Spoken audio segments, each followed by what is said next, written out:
আপোনালোকৰ দৰে বিশিষ্ট ব্যক্তিৰ সন্মুখত কেতিয়াবা এনেকৈ পৰীক্ষামূলকভাৱে থিয় হৈ ভাষণ দিব লাগিব এই কথাটো মই কেতিয়াও ভবা নাছিলোঁ।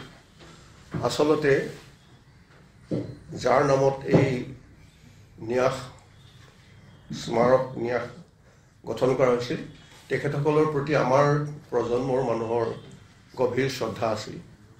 মুনীন্দ্ৰ বৰকটকী, ৰেণুকা দেৱী বৰকটকী, মই মুনীন বৰকটকী ডাঙৰীয়াক লগ পাইছোঁ, কথাও পাতিছিলোঁ, ৰেণুকা বাইদেউৰ লগতো কথা পাতিছোঁ। তেখেতৰ ভাষণ শুনিছিলোঁ অসম বিধানসভাত, খুব ওজস্বী ভাষণ দিব পাৰে। তাৰপিছত তেওঁৰ ছোৱালী মীনাক্ষীৰ কথা আমি জানো, লগ পাইছোঁ বহুত দিনৰ পৰা, আৰু এই অনুষ্ঠানৰ লগত জড়িত সকলোকে মই চিনি পাওঁ। গতিকে প্ৰথমে যেতিয়া ঠিক এমাহৰ আগতে যোৱা 11 তাৰিখে অৰিন্দমে ক'লে যে এনেকুৱা এটা আমি আৰম্ভ কৰিব কৈছোঁ, মই বোলো এইটো খুব ভাল কথা। তাৰপিছত কৈছে প্ৰথম বক্তৃতাটো আপুনি দিব লাগিব। গতিকে ভাল কথা বুলি কৈ মই আৰু উইড্ৰ কৰিব নোৱাৰিলোঁ। বোলো ঠিক আছে যাম বাৰু। তাৰপিছত অলপ আগতে অৰিন্দমে যেতিয়া ক'লে যে মীনাক্ষী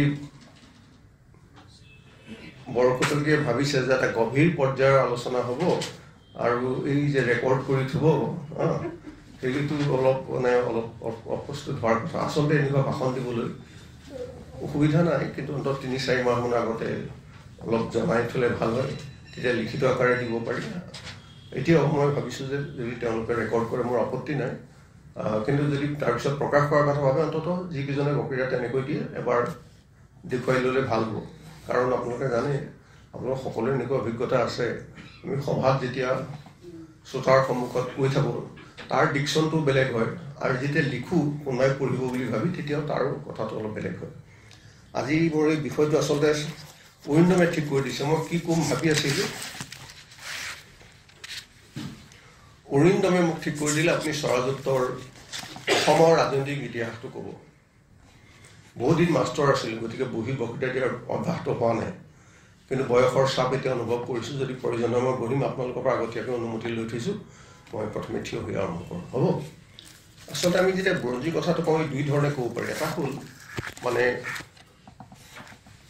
স্বৰাজোত্তৰ অসমৰ ইতিহাসৰ কথা ক'লে আমি ক্ৰনলজিকেলি সজাব পাৰোঁ, 47, 48, 49, 50 এনেকৈ ক'ব পাৰোঁ।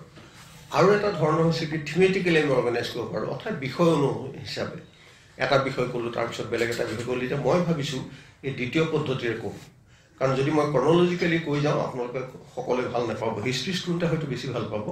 গতিকে মই থিমেটিকেলি ক'ম কথাটো।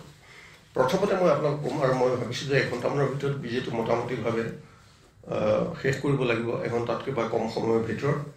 আচলতে আপোনালোকৰ নিচিনা বিদ্যুৎ সমাজত 40-45 মিনিটতকৈ দীঘল ভাষণ হ'ব নালাগে, কিন্তু মই ভাবিছোঁ পাৰিলে মই অকণমান কথাখিনি যিহেতু ক'ব লাগিব, অন্তঃপুৰী শতিকাটো মই সম্পূৰ্ণ কৰিব লাগিব, তেতিয়া এটা আপোনালোকে ধাৰণা কৰিব পাৰিব।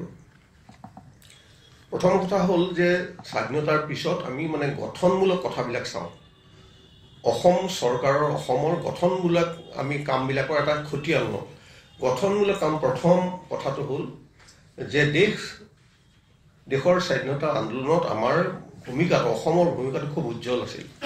আপোনালোকে এই কথাটো সদায় মনত ৰাখিব আৰু খুব আত্মবিশ্বাসেৰে এই কথা ক'ব পাৰে যে ভাৰতবৰ্ষৰ ভিতৰত অসমখন আছিল 7ম প্ৰদেশ। আমাৰ দেশ যেতিয়া স্বাধীন হয় তেতিয়া আমাৰ দেশত মুঠতে 11খন প্ৰদেশ আছিল, প্ৰভিন্স বুলি যিটো কয়। ষ্টেট শব্দটো কনষ্টিটিউশ্যন হোৱাৰ পিছত আহিছে, আৰু অসমখন আছিল 7 ষ্টেট। তাৰমানে অসমখন গঠন হৈছিল 1874।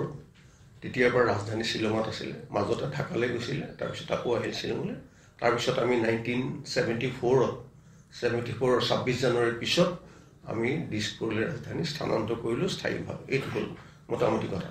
ৰাজধানী তাৰ পৰা আগৰ পৰা আহিছে। এতিয়া আমি ক'ব খুজিছোঁ যে পজিটিভ কথা কি আছিলে। আমি যেতিয়া যাত্ৰা আৰম্ভ হ'ল, সংবিধান সভা গঠনো হৈছে, আৰু তাৰ পিছৰ পৰা আগৰ পৰাই আমি দেশখন কেনেকৈ চলাম, আমাৰ অসমৰ নেতাসকলে এইটো ঠিক কৰিছিল। তাৰ কেইটামান খুব পজিটিভ কথা। এটা হ'ল 6ষ্ঠ অনুসূচীৰ ব্যৱস্থাটো, গোপীনাথ বৰদলৈ সেইটো কৰিছিল। 6th শিডিউলৰ ব্যৱস্থাটো কৰিছিল, সেইটো আপোনালোকে জানে। তাৰ দ্বাৰা পাৰ্বত্য জিলাৰ মানুহবিলাকৰ এটা অট'নমি পালে তেওঁলোকে, আৰু সেইটোৰ প্ৰয়োজন আছিল। এতিয়া মই এটা কথা ক'ব খুজিছোঁ, এই কথাটো মোক প্ৰায় অসমৰ কেইবাজনো বিদ্বান মানুহে সুধিছে যে গোপীনাথ বৰদলৈ এটা কথা ভুল কৰিলে নেকি। বোলো কি? বোলে গোটেই অসমখনক তেতিয়াই 6th শিডিউল ৰাজ্য কৰি দিব লাগিছিল। তেতিয়াহ'লে অসমত যে আজি এই 6টা জনগোষ্ঠীয়ে দাবী কৰি আছে যে আমাক ট্ৰাইবেল হ'ব লাগে, আমাক এইটো জনজাতি বুলি ঘোষণা কৰিবলৈ, সেইটো নহ'লহেঁতেন। মই খুব স্থায়ীভাৱে কওঁ, দৃঢ়ভাৱে কওঁ, এইটোত একো মানে শুদ্ধ সিদ্ধান্ত নহ'লহেঁতেন। অসম মৌলিকভাৱে জনজাতিসকলৰ উপস্থিতি স্বত্তেও ইয়াত ভাৰতীয় সভ্য সংস্কৃতি মানে প্ৰভাৱ একদম পাতাললৈকে বিয়পি আছে।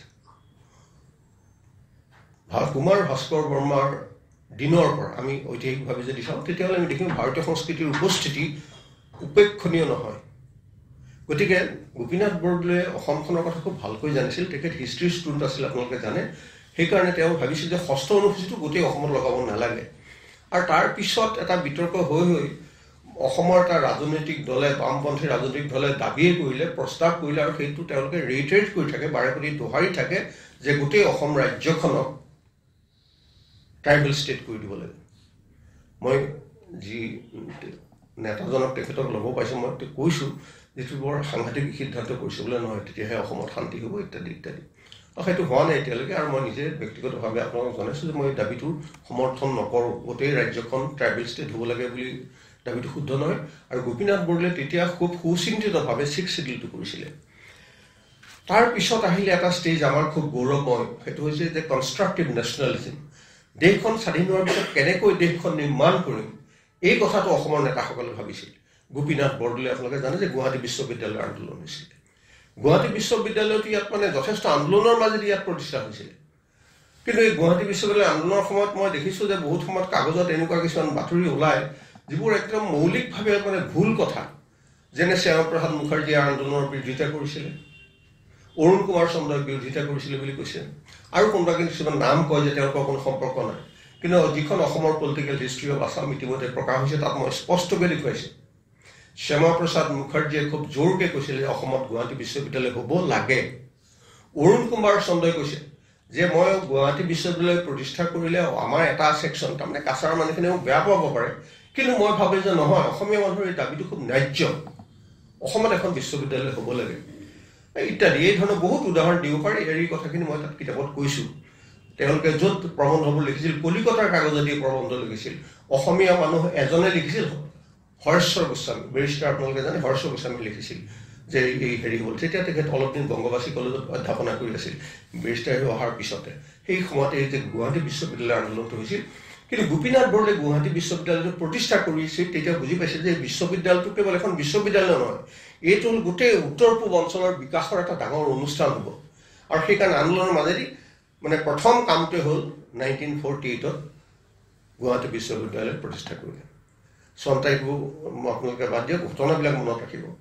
তাৰপিছত গুৱাহাটী বিশ্ববিদ্যালয় প্ৰতিষ্ঠাৰ পিছতে গুৱাহাটী হাইকোৰ্ট প্ৰতিষ্ঠা হ'ল। তাৰপিছত অসম মেডিকেল কলেজ প্ৰতিষ্ঠা। তাৰ আগতে মেডিকেল স্কুল আছিল, বেৰিঘাট মেডিকেল স্কুল, কিন্তু সেইখন আগৰ পৰা ঠিক হৈছে। 47 নৱেম্বৰত সেইখন আৰম্ভ হৈ গ'ল। প্ৰথম মেডিকেল কলেজ মানে কৰিলে, গুৱাহাটী বিশ্ববিদ্যালয় পাতিলে, ইঞ্জিনিয়াৰিং কলেজ পাতিলে, ভেটেৰিনেৰী কলেজ পাতিলে, আয়ুৰ্বেদিক কলেজ পাতিলে, ফৰেষ্ট স্কুল পাতিলে। গোপীনাথ বৰদলৈ এইবোৰ হ'ল মানে এটা গঠনমূলক জাতীয়তাবাদ, ৰাষ্ট্ৰীয়তাবাদৰ এইবোৰ হ'ল অনুষ্ঠান। এই অনুষ্ঠানবিলাকে আমাক কেনেকৈ সহায় কৰিলে?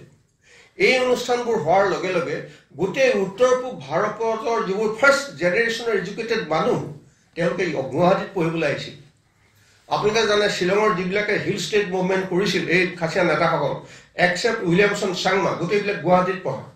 অৰুণাচলৰ গোটেইবোৰ ছাত্ৰ ছাত্ৰী, দৰং কলেজত পঢ়া, লখিমপুৰ কলেজত পঢ়া, গুৱাহাটী কটন কলেজত পঢ়া, দৰ্জে থংচিলিকি, খাচীয়াৰ পৰা কথা নাই। মিজো এনেকুৱা বহুত লিডাৰ আছে যি অসমীয়া সুন্দৰকৈ ফলফুলীয়াকৈ ক'ব পাৰে। অৰ্থাৎ এই অনুষ্ঠানবিলাক পতাৰ মাজেদি গোপীনাথ বৰদলৈয়ে কৰিলে কি, অসমত এটা উঠি অহা মধ্যবিত্ত শ্ৰেণী সৃষ্টি কৰিলে, যিটো মধ্যবিত্ত শ্ৰেণীৰ এটা কমিটমেণ্ট আছিলে নৰ্থ ইষ্টৰ প্ৰতি। আৰু সেই প্ৰজন্মৰ শিক্ষিত মানুহে অসমৰ লগত চাৰি সীমালৈ কাজিয়া কৰা নাই, এইখিনিকে তুমি এইখিনিকে মই যুঁজ কৰা নাই। পৰৱৰ্তী প্ৰজন্মৰ যিবোৰ শিক্ষিত মানুহ তেওঁলোকৰ মাজত আহিছে।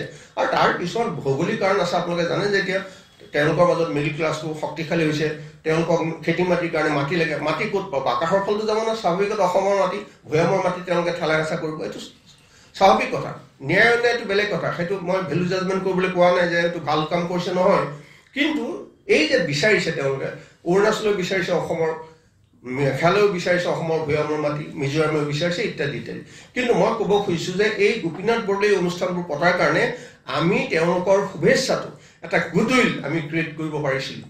সেইটো এটা খুব পজিটিভ গেইন, বহু দিনলৈকে পজিটিভ গেইন। আৰু এতিয়াও তাৰ পুৰণা মানুহবিলাকে সেইটো বিচাৰে যে অসমৰ লগত সম্পৰ্ক ছিন্ন হৈ যাব নালাগে।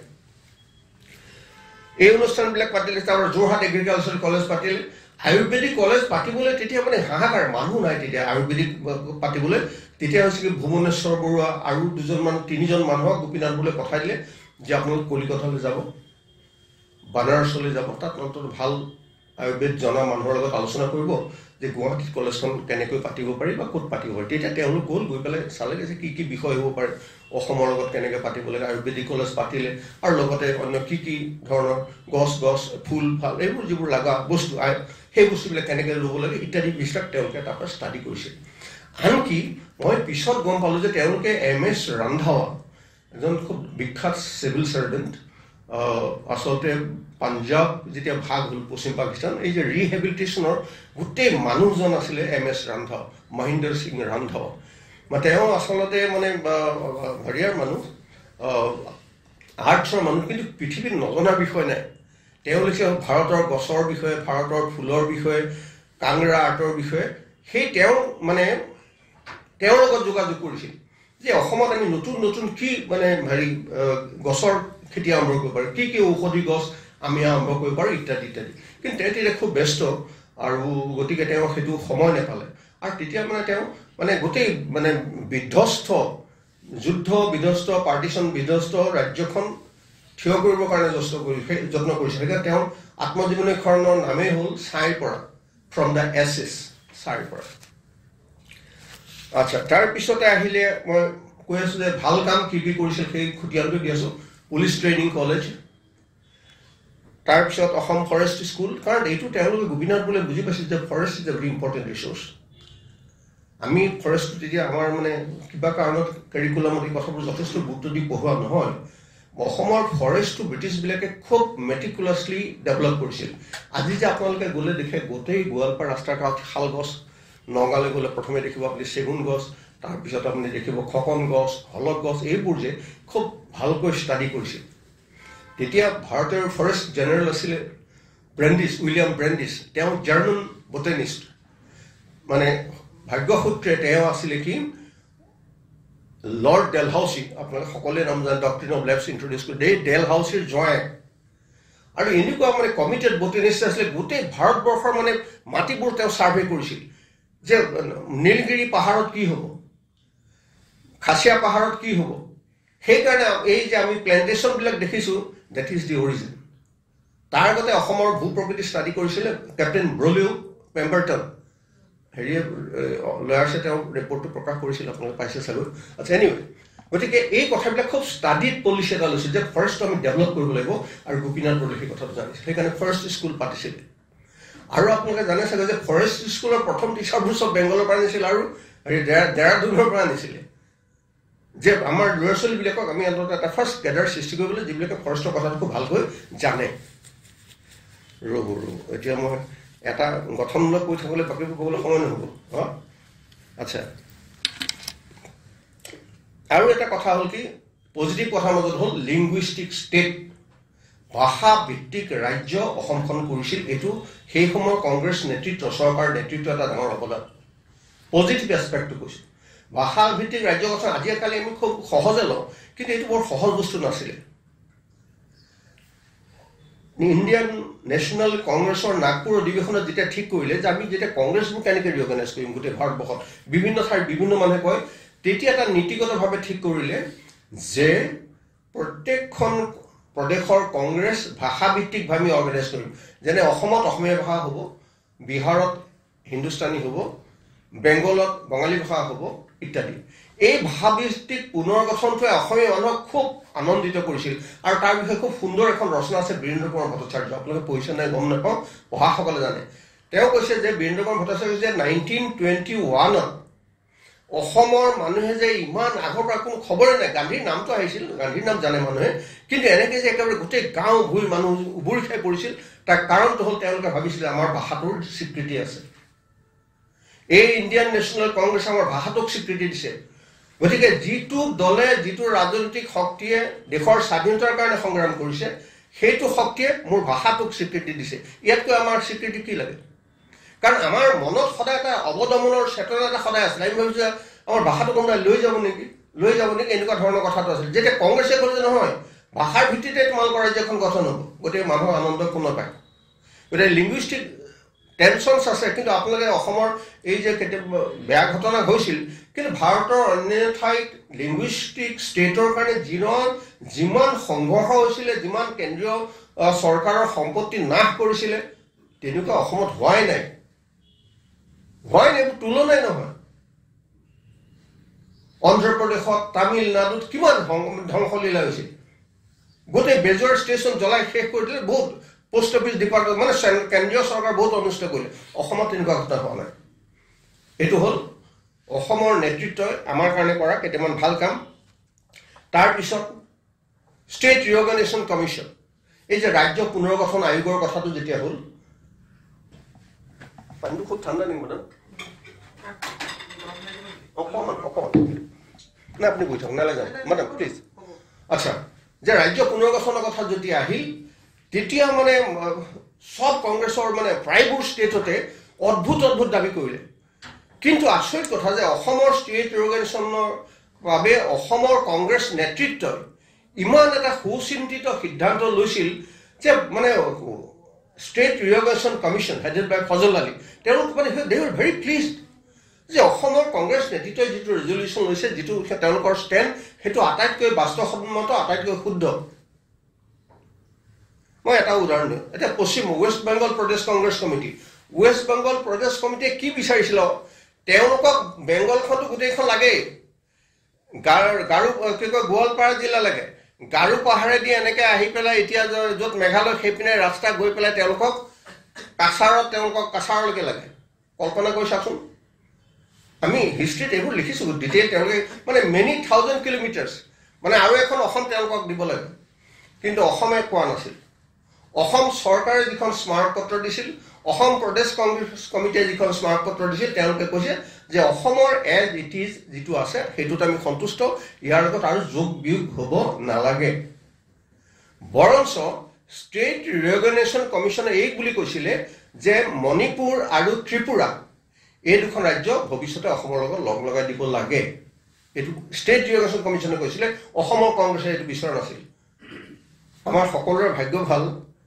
যে মণিপুৰ আৰু ত্ৰিপুৰা আমাৰ লগ নালাগিল লগ লাগিলেও ইমান দিন নাথাকিলহেঁতেন এনিৱে গতিকে এই ষ্টেট ৰিঅৰ্গেনাইজেশ্যন কমিশ্যনৰ সময়ত আমাৰ অসম চৰকাৰ অসমৰ যিটো প্ৰধান ৰাজনৈতিক দল তেওঁলোকৰ যিটো সিদ্ধান্ত সেইটো খুব এটা সময়োচিত সিদ্ধান্ত ইয়াৰ লগত জড়িত আৰু কিছুমান মোৰ কথা ক'বলৈ মন গৈছে কিন্তু মই আৰু বাকী কথা ক'ব লাগিব গতিকে অকণমান চুমুৱাই নিছোঁ সেই সময়ত আচলতে কি জানে APCCয়ে মানে সিদ্ধান্ত লৈছিলে তেওঁলোকে লেকচাৰ সুধিছে তেওঁলোকে মানে এই গোটেই যে APCC আমি কি বিচাৰিম আৰু নিবিচাৰিম এইটো কথা ক'বলৈ তেওঁলোকে দেৱকান্ত বৰুৱাক দিছিলে দেৱকান্ত বৰুৱাই ক'লে যে আমি এইটো থাকিব লাগে আমি কোনোবাই বিচাৰিলে বোলে আমি বেলেগক বিচাৰিব দৰকাৰ নাই আমি বৰ্তমান যিখন অসম আছোঁ এই অসমখনেই আমি সুৰক্ষিত কৰি ৰাখিব লাগিব আমি ষ্টেট ৰিঅৰ্গেনাইজেশ্যনক সেইটো কথা ক'ব লাগিব তেতিয়া ক'লে যে নহয় আমিতো এটা হিষ্টৰিকেলি এটা বস্তুটো এটা ঐতিহাসিক ভিত্তিত আমি বিষয়টো থিয় কৰিব লাগিব তেতিয়া তেওঁলোকে ক'লে যে আপুনি হিষ্টৰিয়ানৰ জৰিয়তে ঠিক কৰক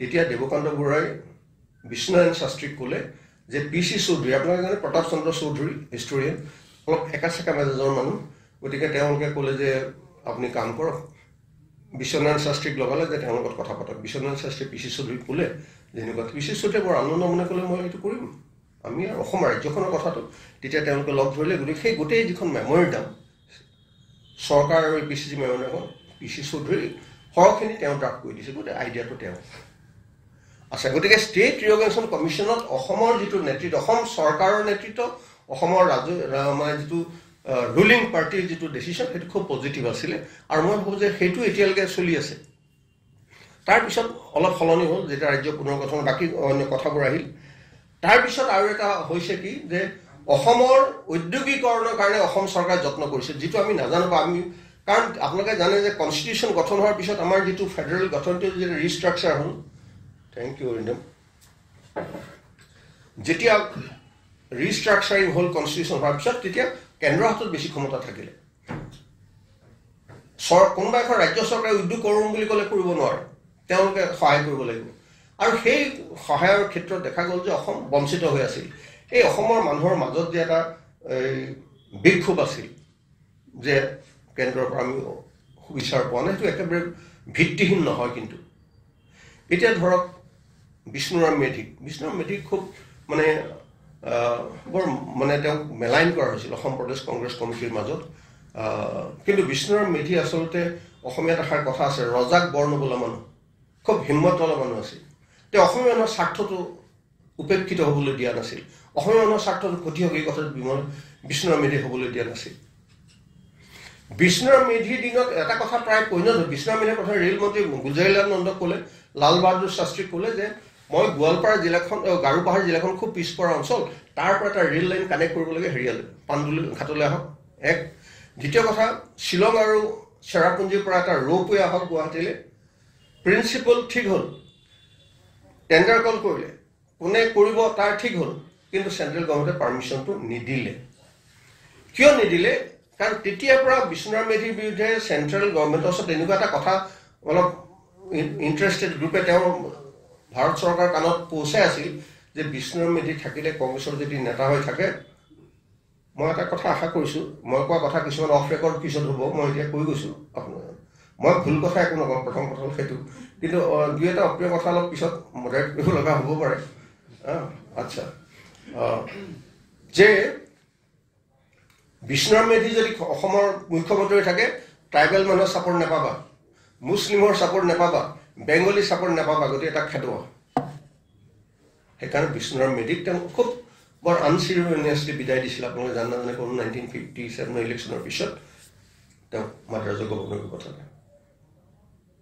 আৰু সেইটো তেওঁৰ নিজৰ সমষ্টিৰ মানুহে বুজি পাইছিল অসমৰ মানুহে বুজি পাইছিল আৰু তেওঁক সেই সন্মান দিলে কেতিয়া জানে 1967ত গভৰ্ণৰ হৈ অহাৰ পিছত তেতিয়া হাজোৰ মানুহে ক'লে আপুনি উঠক আপোনাক আগতে ইমান অন্যায় কৰি থৈছে আপুনি উঠক আমি কোনো মানুহক প্ৰাৰ্থী নিদিয়াকৈ আপোনাক জিকাম uncontested he was return to assembly সেইজন বিষ্ণুৰাম মেধি কিন্তু আমি যি কাৰণত নহওক শেষত বিষ্ণুৰাম মেধিক আঁতৰ কৰিব লগা হ'ল আঁতৰ কৰিছিলে তাৰ পিছতে আহিলে যে আমাৰ ইয়াত খুব বেছি নহ'লেও গান্ধীয়ান লেগেচিটো ৰক্ষা কৰিবৰ কাৰণে যত্ন কৰিছিল অমল প্ৰভা দাস খুব আগত আছিলে আৰু কেইজনমান স্বাধীনতা সংগ্ৰামী আছিল তেওঁলোকে বিচাৰিছিল যে অসমত ভূদান আন্দোলনটো শক্তিশালী কৰিব লাগে আৰু সেইকাৰণে তেওঁলোকে ইয়াৰ পৰা মানুহ গৈ পেলাই বিনয়ভাৱে লগ ধৰিছিল বিনয়ভাৱে এইটো 60ত গৈছিল তেতিয়া বিনয়ভাৱে ক'লে যে মই অসমলৈ যাম কিন্তু মইতো অসমীয়া ভাষা ক'ব নোৱাৰোঁ গতিকে মোক অসমীয়া ভাষা শিকিবলৈ কিতাপ পত্ৰ লাগে তেতিয়া আপোনালোকে জানে নহয় কটনৰ প্ৰিন্সিপাল প্ৰফেচাৰ আছিলে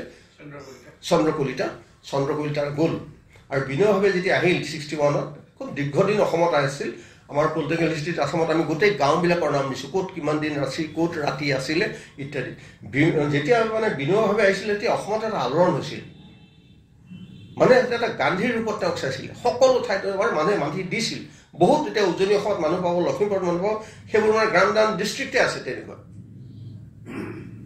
আজি কিছুদিনৰ আগতে মোক এই কামৰূপৰ যে ডিচি আছিল ধীৰেণ শইকীয়া তেখেতে মোক কৈছে মানে আমাৰ গাঁওখনেই তেনেকুৱা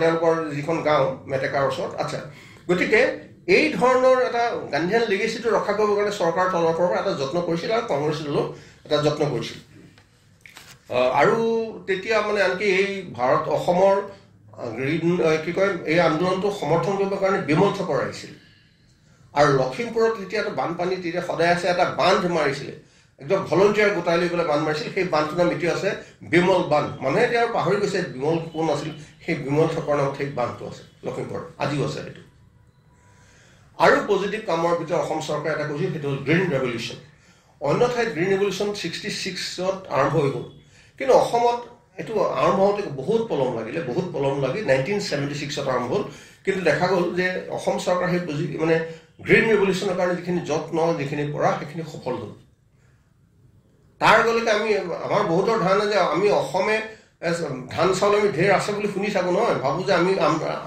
ৰপ্তানি কৰিছিলোঁ কেতিয়াও নহয় 19th centuryত Assam was a deficit আমাৰ ফুডষ্টাফ আমাৰ নাছিলে 20th century deficit even in 21st century বাহিৰৰ পৰা যদি বস্তু নাহে আমি খাব নোৱাৰোঁ এটা অভাৰ প্ৰডাকশ্যন বাঢ়িছে কিন্তু গ্ৰীণ ৰেভলিউশ্যন গতিকে এইখিনি হ'ল মোটামুটি এটা পজিটিভ কণ্ট্ৰিবিউশ্যন অসমত থকা চৰকাৰ এই সময়ছোৱাত যিখিনি চৰকাৰ আছিলে কংগ্ৰেছ দলৰ চৰকাৰ তেওঁলোকৰ এটা পজিটিভ কণ্ট্ৰিবিউশ্যন আছে এইবিলাকত অসম ৰাজ্যখনক সুৰক্ষিত কৰি ৰাখিবৰ কাৰণে সামাজিক আৰ্থিক আৰু ৰাজনৈতিকভাৱে এখন সুস্থিৰ ৰাজ্য কৰি গঢ়ি তোলাত এই অৱদানখিনি আছিলে আৰু এই অৱদানবিলাক পাইছিল এইবিলাক কাৰণত কাৰণ নতুন শিক্ষানুষ্ঠানবিলাক গৈছে মানুহৰ ডাঙৰ স্বপ্ন যে মই ভেটেৰিনেৰী পঢ়িম মই ইঞ্জিনিয়াৰিং পঢ়িম মই আয়ুৰ্বেদ পঢ়িম মই মেডিকেল পঢ়িম মই এগ্ৰিকালচাৰ চায়েন্স পঢ়িম মই ল পঢ়িম সব অনুষ্ঠান তেতিয়া কৰিছিল এটা মানুহৰ এটা পিৰিয়ড এণ্টিচিপেশ্যন মই পাম এই আত্মবিশ্বাসটো আছিল আৰু সেই তাৰ ভেটিটো গোপীনাথ বৰদলৈ আৰু তেওঁৰ সহযোগীসকলে কৰিছিল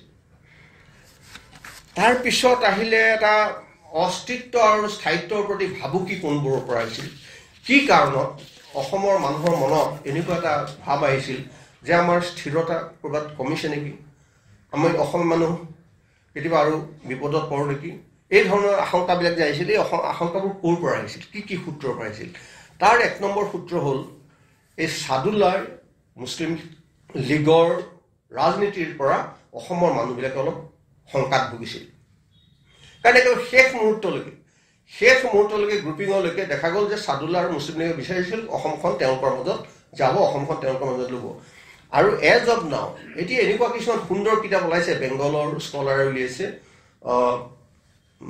বাংলাদেশৰ পৰা ওলাইছে তাত পৰিষ্কাৰ তেওঁলোকে অসমখন মানে পূব পাকিস্তানৰ মাজত ধৰিয়ে থৈছিল আনকি প্ৰথম যিটো পাকিস্তানৰ প্ৰস্তাৱ 1940 গ্ৰহণ কৰিছিলে লক্ষ্ণৌ কনফাৰেন্সত মুছলিম লীগৰ তাত পাকিস্তান শব্দটো নাই কিন্তু তেওঁলোকে কৈছে আমাৰ হোমলেণ্ড তেওঁলোকৰ ৱৰ্ডটো আছিলে হোমলেণ্ড গতিকে হোমলেণ্ডৰ নামত এইবোৰ সোমাব অসমখনকো তেওঁলোকে ধৰি লৈছিলে আৰু সেইটো এটা সদায় মানুহবোৰ শংকিত হৈ আছিল এটা ছ'চিয়েল টেনশ্যন আমাৰ আছিলে আনকি সাদুল্লাই পিছত কংগ্ৰেছত জইন কৰিলে কংগ্ৰেছৰ পৰা তেওঁ টিকেটো দিলে এই সমষ্টিৰ পৰা কি কয় চাউথ শালমাৰ কিন্তু পিছত কিবা কাৰণত তেওঁ নমিনেশ্যন কেঞ্চেল হ'ল কেঞ্চেল হোৱাৰ কাৰণটো মই জানো বৰ অপ্ৰিয় কথা মই নকওঁ তেতিয়া তাৰ DC আছিল খনিন বৰুৱাই ক'লে যে এই গ্ৰাউণ্ডত এইটো কোনো কাৰণে নেতে সাদুল্লাই বুজি পায় তেখেত নিজে প্ৰিমিয়াৰ আছিল যে এইটো গ্ৰাউণ্ডত আৰু এজিটেট কৰি লাভ নাই তেওঁ এজিটেট নকৰিলে তাৰপিছত তেওঁ শ্বিলঙত বহিল তেতিয়া তেওঁ আকৌ অৰ্গেনাইজ কৰিব খুজিলে যে কংগ্ৰেছক ঘূৰাব লাগে 1952 he being a member of the Congress being a very responsible leader of the Congress party তেওঁ ক'লে যে কংগ্ৰেছক ঘূৰাব লাগে যে কংগ্ৰেছক ঘূৰাবলৈ কোন আছে KMPP আছে এই যে নতুনকৈ গঠন হৈছে KMPP আচাৰ্য কৃপালনী দল কংগ্ৰেছৰ ফাটিজ দল তেওঁ তাক ছাপোৰ্ট কৰিছিল ইত্যাদি সেইবোৰ এটা দীঘল অধ্যায় আচ্ছা সেইটো এটা আমাৰ এটা টেনশ্যন আছিলে অসমৰ হেৰিৰ কাৰণে 2 নম্বৰ কথাটো আহিলে যি সেইটো হ'ল ৰিফিউজি প্ৰব্লেম অসমত যিমানবোৰ সামাজিক উত্তেজনা সামাজিক অস্থিৰতাৰ পৰা উপজা যিমানবোৰ সংকট তাক দুটা কাৰণে কৈছে এটা হ'ল ইনফিল্ট্ৰেশ্যন আৰু ইনটো হ'ল ৰিফিউজিজ আপোনালোকে কম বেছি পৰিমাণে সকলোৱে কথাবোৰ জানে মই চমুকৈ কৈছোঁ যে ৰিফিউজিবিলাকৰ সোঁত কেইবাটাও আছিল প্ৰথম আহিছিল 1947-48 এটা ঢৌ মানে সোঁত মানে সোঁতটো কমেই হ'ব শব্দটো ঢৌ আহিলে তাৰপিছত আহিলে 50-52 তাৰপিছত আহিলে 64-65 তাৰপিছত আহিলে 1971 ইনফিল্ট্ৰেশ্যনৰ পিছত এইটো হ'ল ৰিফিউজিজ আৰু তাৰপিছত লগতে আছিলে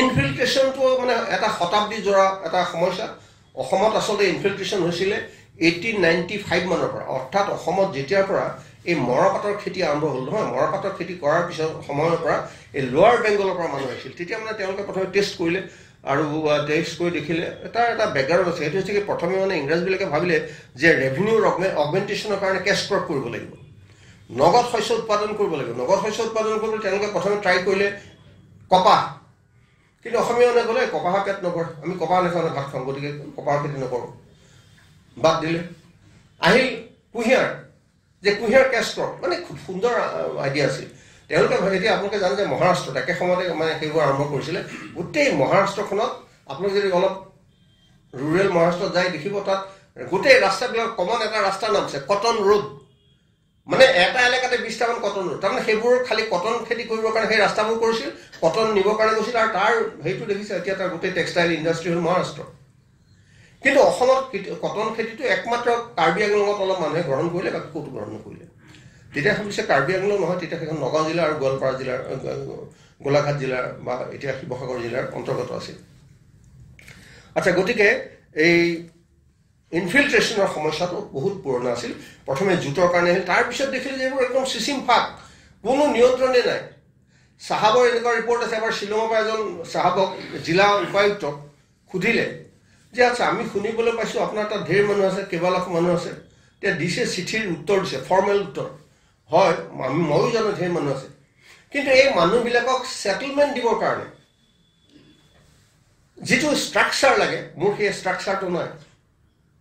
কাৰণ এই মানুহখিনিয়ে 5টা মৌজা দখল কৰি আছে, কিন্তু এই 5টা এই মানুহবিলাকক যাবলৈ মই এজন কানাংগো দিব লাগিব, এজন মণ্ডল দিব লাগিব, 2জন চেইনমেন দিব লাগিব, SDC এজন দিব লাগিব। এনেকুৱা এডমিনিষ্ট্ৰেশ্যন, এনেকুৱা বেকআপ মোৰ নাই। গতিকে মানুহবোৰ বহি আছে।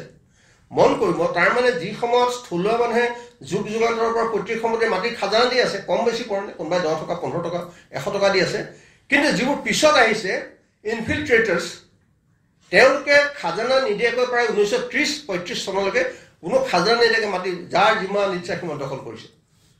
আৰু সেইটো খুব সুন্দৰকৈ লিখি গৈছে SP দেশাই, তেতিয়া চিফ ছেক্ৰেটাৰী আছিল SP দেশাই, মাৰাঠী মানুহ, তেওঁ এইবোৰ কথা লিখি থৈ গৈছে। গতিকে ইনফিল্ট্ৰেশ্যনটো আমাৰ কাৰণে তেনেকুৱা এটা খুব ডাঙৰ সমস্যা আছিল। আৰু এই ইনফিল্ট্ৰেশ্যনটো ইমান ডাঙৰ সমস্যা, এতিয়া আপুনি গম পাই যে স্বাধীনতাৰ পিছতো আমি ইনফিল্ট্ৰেশ্যনটো, আমি তেতিয়া কৈছিলোঁ হয় ব্ৰিটিছেও হয়তো ভাবিছিল যে এনেকৈ ইনফিল্ট্ৰেশ্যন হৈ থাকিলে এটা সময়ত এটা ছেচুৰেশ্যন পইণ্ট আহিব, মানুহ নহা হ'ব। কিন্তু আজি স্বাধীনতাৰ পিছত য'ত জাতীয় চৰকাৰ আছে, তাতো আমি দেখুৱাই দিলোঁ আমাৰ ব্যৰ্থতাটো, যে ইনফিল্ট্ৰেশ্যন বন্ধ কৰাটো ইমান সহজ কথা নহয়, আচলতো নহয়। এতিয়া আপোনালোকে দেখিছেনে, আমেৰিকাত দেখিছে, গোটেই দক্ষিণ ইউৰোপত দেখিছে, মানুহ গুলীয়াই মাৰিলে মানুহ সেইফালে যাব।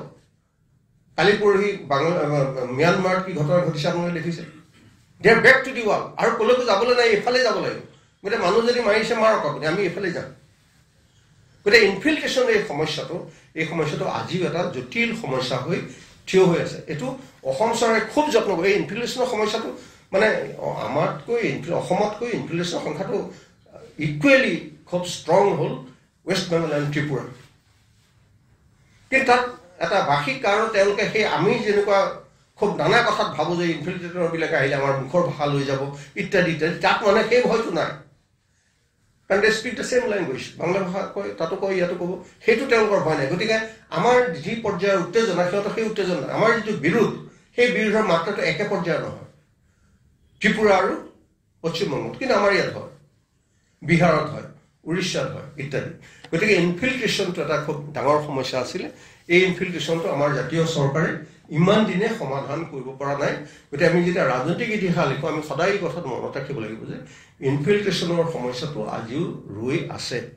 তাৰ ইণ্টেনচিটি হয়তো কমিছে, আমি যিটো অনুমান কৰোঁ, আমিতো সীমাত থকা নাই, কিন্তু বোধহয় কমিছে, কিন্তু সমস্যাটো ৰৈ আছে।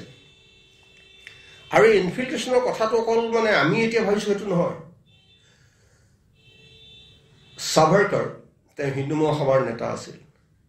1943 সাভাৰকাৰ আহি পেলাই বিষ্ণুৰাম মেধিক লগ ধৰিছিল।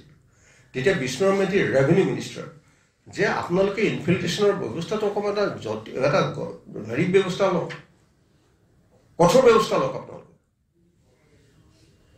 সাভাৰকাৰে কৈছিল, কিন্তু লোৱা নহ'ল বা ল'ব নোৱাৰিলে। পলিটিকেল কম্পালচনছ আছে, আপোনালোকে এইটো জানে, পলিটিকেল কম্পালচন আছিল। কিন্তু সাভাৰকাৰে বিষ্ণুৰাম মেধিক শ্বিলঙত লগ ধৰিছিল, লগ ধৰি কৈছে, আৰু সাভাৰকাৰে সেইবোৰ লিখি থৈ গৈছে। এই হ'ল সাভাৰকাৰ। মানে তেতিয়া আচলতে এই ইনফ্লুৱেঞ্চৰ কথাটো খুব মানে ভাবা মানুহ তেতিয়া আছিল। এই ইনফ্লুৱেঞ্চৰ কথাটো ৰাজেন্দ্ৰ প্ৰসাদেও ভাবিছিল। ৰাজেন্দ্ৰ প্ৰসাদ ইনফ্লুৱেঞ্চৰ কথাত খুব মানে হেৰি, কাৰণ তেওঁ 1930 অসমলৈ আহিছিল। এই নগাঁও কিছুমান অঞ্চল, নগাঁও এতিয়া য'ত মৰিগাঁও জিলাখন হৈছে, সেইবোৰ অঞ্চল তেওঁ ফুৰিবলৈ গৈছিলে। তাতো তেওঁ দেখিলে যে একেবাৰে গোটেই এইবোৰ অঞ্চলত একদম চব ইনফিল্ট্ৰেশ্যনৰ পৰা অহা মানুহ বুঢ়া দীঘল হৈছে, নহয়? আচ্ছা, গতিকে এই সাভাৰকাৰৰ কথাটো সেইটো আছিল। বিষ্ণুৰাম মেধিক লগ ধৰিলে, তাৰপিছত অস্থিৰ কিহে কৰিলে, এক হ'ল নাগা ইনচাৰ্জেঞ্চি। নাগা ইনচাৰ্জেঞ্চি আচলতে আমাৰ স্বাধীনতা আগদিনাখনে তেওঁলোকে স্বাধীনতা ঘোষণা কৰি দিলে। তাৰমানে মই প্ৰথম শ্বট ক'লোঁ আপোনালোকক যে অসমৰ স্থিৰতাৰ কাৰণে হোৱা ব্যৱস্থাবোৰ, এতিয়া আপোনালোকক কৈ আছোঁ যে অসমখনক অস্থিৰ কৰি ৰখাত চঞ্চল কৰি ৰখাত অসমক ক্ষতিগ্ৰস্ত কোনবোৰ ফেক্টৰী কৰিছিল এইটো হ'ল নাগা ইনচাৰ্জেঞ্চি নাগা ইনচাৰ্জেঞ্চি আমাৰ দেশ স্বাধীন হ'ল 15 আগষ্ট তেওঁলোকে 14 আগষ্টত ক'লে আমি স্বাধীন ফিজু আছিলে AZ ফিজু তাৰপিছত অসম চৰকাৰৰ কথা হ'ল আকবৰ হাইদৰীৰ লগত চুক্তি হোৱাৰ পিছতো তেওঁলোকে মানে নাগা ছ'চাইটি গোটেই কথাটো হৈছে কি এনেকুৱা মই নিজে ভাবোঁ মই কাগজত লিখা নাই কাৰণ অসম চৰকাৰ লিখিলে কিবা গ'লে সেইখন চৰকাৰে কোৱা বুলি ভাবিব কথাটো হৈছে কি যে নাগা ছ'চাইটিখন মই এতিয়া খুব দৃঢ়ভাৱে কওঁ ৰাজহুৱাভাৱে ক'ব পাৰোঁ যে এইখন ডেম'ক্ৰেটিক ছ'চাইটি নহয় আজি ধৰক চেমাৰ নেতাকেইজনে যদি ঠিক কৰে লোথাবিলাকে কওঁ আমি এইটো চুক্তি নামানো আংগামী নেতাসকলে যেতিয়া চুক্তি কৰে তেতিয়া আন এটা গোষ্ঠীয়ে কয় তেওঁলোকৰ মাজত আগতে আমি কলেজ পঢ়াৰ দিনত আছিল 16টা ট্ৰাইবছ এতিয়া তেওঁলোকৰ মাজত 26টা ট্ৰাইবছ হৈছে মানে আগতে যিবিলাক সাব ট্ৰাইব আছিল তেওঁলোকে কৈছে আমি সাব ট্ৰাইব আমি এটা সুকীয়া ট্ৰাইব গতিকে তেওঁলোকৰ মাজত এই অৱস্থাটোৰ কাৰণে হৈছে কি তেওঁলোকক মানে এটা গ্ৰুপে যদি চুক্তি কৰে পিছৰ গ্ৰুপটোৱে সেইটো নামানে আৰু 1956 পৰা তেওঁলোকে একদম ফুল ফ্লেজড ইনচাৰ্জেঞ্চি আৰম্ভ কৰিলে এই নাগা ইনচাৰ্জেঞ্চিৰ কথা যদি আপোনাক ক'বলৈ যাওঁ এইটোৱে মানে এঘণ্টামান লাগিব কিন্তু নাগা ইনচাৰ্জেঞ্চি একদম মানে আমাৰ মানুহক কিমান বিস্তৰ ক্ষতি কৰিলে আৰ্থিকভাৱে ধন জন সম্পত্তিৰ কিমান ক্ষতি কৰিলে মানে কল্পনাই কৰিব নোৱাৰে এই ভূপেন হাজৰিকাৰ গানটো অকণমান আছে তাৰ বাহিৰে আমি উপলব্ধি কৰিব নোৱাৰোঁ যে নাগা ইনচাৰ্জে আমাৰ কিমান ক্ষতি কৰিলে কিমান অসমৰ মানুহে তাত কাম কৰি থকা দুৰ্গম অঞ্চলত থকা doctor school teachers health workers চব হত্যা কৰিছে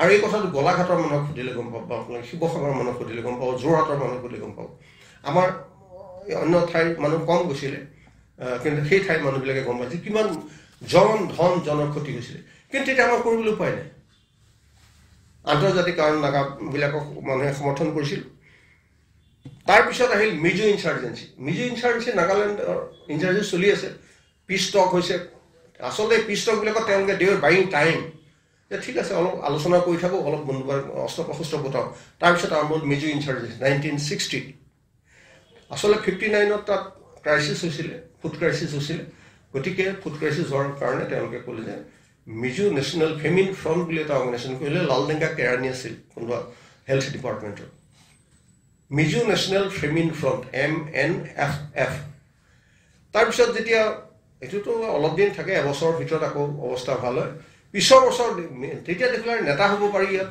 অসম চৰকাৰে খাদ্য পঠায় সেই খাদ্য ডিষ্ট্ৰিবিউট কৰে লালডেংগাই আচ্ছা আৰু সেই লালডেংগাই পিছৰ বছৰ কৰিলে নাই মিজো নেশ্যনেল ফেমিন ফ্ৰণ্ট ফেমিনটো কাটিলে শব্দ এফটো কাটি MNF মিজো নেশ্যনেল ফ্ৰণ্ট কৰি পেলাই আৰম্ভ কৰিলেতো কি তেওঁলোকে প্ৰথম ওচৰত ক'লে যে আমাক বেছি স্বাধীনতা লাগে এতিয়া তাৰপিছত ক'লে আমাক স্বাধীনতাই লাগে পূৰা আৰু ছাপৰ্ট কৰিলে তেওঁলোকৰ সীমাতে থকা পূব পাকিস্তান তাত তেওঁলোকে গাঁও পাতিছিল এতিয়া যিবোৰ তাৰ মানে কিতাপ ওলাইছে তাত মানে একদম চিটগঙত সিহঁতক আয়ুব চৰকাৰ একদম ঠিক আছে তোমালোকৰ মিজোৰামৰ মানুহ এইবিলাক অঞ্চল একদম মানে ভালো লেণ্ড বহুত আছে শ মাটি পৰি আছে গতিকে মিজোবিলাকক ক'লে তহঁতে ইয়াত পৰিয়াল লৈ আহ তহঁতৰ টিউটাৰ যি আছে চব লৈ ইয়াতে থাকিবি ইয়াতে খেতি বাতি কৰিবি খাবি আৰু ভাৰত চৰকাৰৰ বিৰুদ্ধে লৰাই কৰ আমি যিটো তহঁতক সমৰ্থন কৰিম আৰু তেওঁলোকক ছাপৰ্ট কৰিলে কোনে চাইনা গতিকে মিজো ইনচাৰ্জেঞ্চি দমন কৰাটো বৰ সহজসাধ্য হৈ থকা নাছিল আৰু এটা কথা হৈছে মিজো ইনচাৰ্জেঞ্চিৰ কথাটো হৈছে কি আপোনালোকৰ বহুতে হয়তো জানে মানে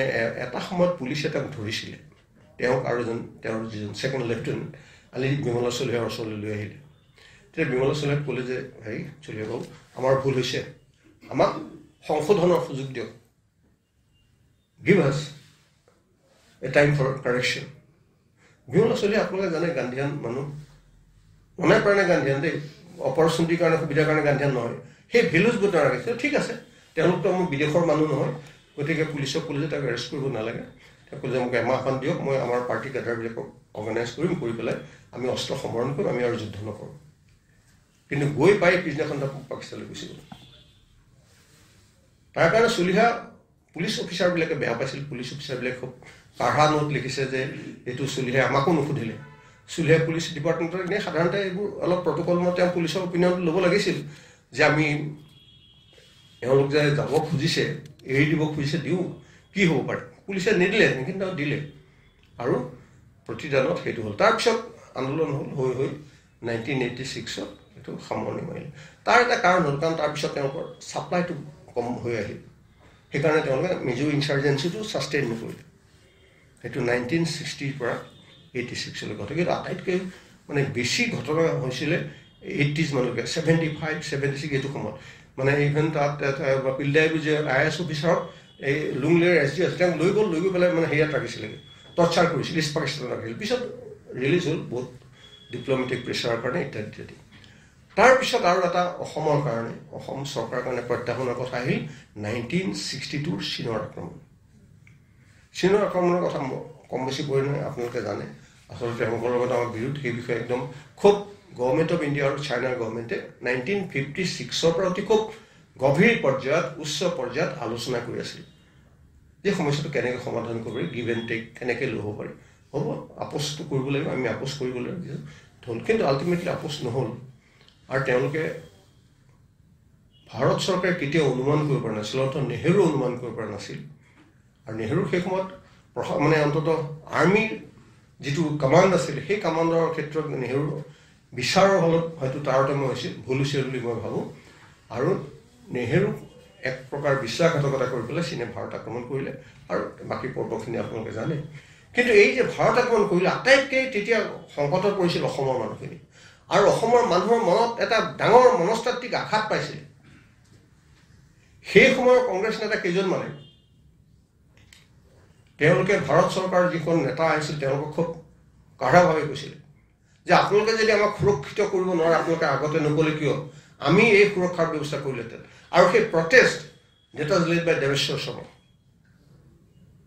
অসম কংগ্ৰেছৰ হৈ একদম দৃঢ়ভাৱে তেওঁ ভাৰত চৰকাৰক কৈছিল যে আপোনালোকে যদি আমাক সুৰক্ষাৰ ব্যৱস্থা কৰিব নোৱাৰে আমি কৰিলোহেঁতেন আপোনালোকে আমাক নক'লে কিয় আপোনালোকে জানে এতিয়া এইবোৰ কথা গোটেই কথাবিলাক আমাৰ অসমৰ ভাৰতৰ মিলিটাৰী অফিচাৰবিলাকেও লিখিছে তেওঁলোকে ভাবিলে যে চীনে যদি আহে আমি প্ৰথমে তেওঁলোকে ঠিক কৰিছে আমি ব্ৰহ্মপুত্ৰৰ সিটোৰ পৰা আমি ব্ৰহ্মপুত্ৰৰ ইপাৰৰ পৰা আমি যুঁজ কৰিম পিছত দেখিলে যে ব্ৰহ্মপুত্ৰৰ সিপাৰ ইপাৰৰ পৰা যুঁজ কৰা মিলিটাৰী ঠিক নহ'ব তেওঁলোকে শিলিগুৰিত পাতিব গোটেই শিলিগুৰিত কেম্প কৰি পেলাই তাত পাতিব আনকি তেওঁলোকৰ মানুহে গুৱাহাটী চাৰ্কিট হাউচত অসমৰ কেইজনমান নেতা কংগ্ৰেছ নেতাক তেওঁলোকে কৈছিল মানে বৰ মানে সৰু ল'ৰা ছোৱালী ফুচুলোৱা নিচিনাকৈ কৈছিল আৰু মানুহজনৰ বৰ ডাঙৰ নেতা বিপ্লৱী নেতা একালৰ নামটো মই আপোনালোকক বিজু পাটনায়ক তেওঁ কৈছিলে চিন্তা নকৰিব আপোনালোকে এবছৰৰ ভিতৰত চীনৰ হাতৰ পৰা আমি উঠাই লৈ গুচি আহিম তেতিয়া অসমৰ কংগ্ৰেছ নেতা কেইজনমানে একদম সিংহৰ দৰে গৰ্জন কৰিছিলে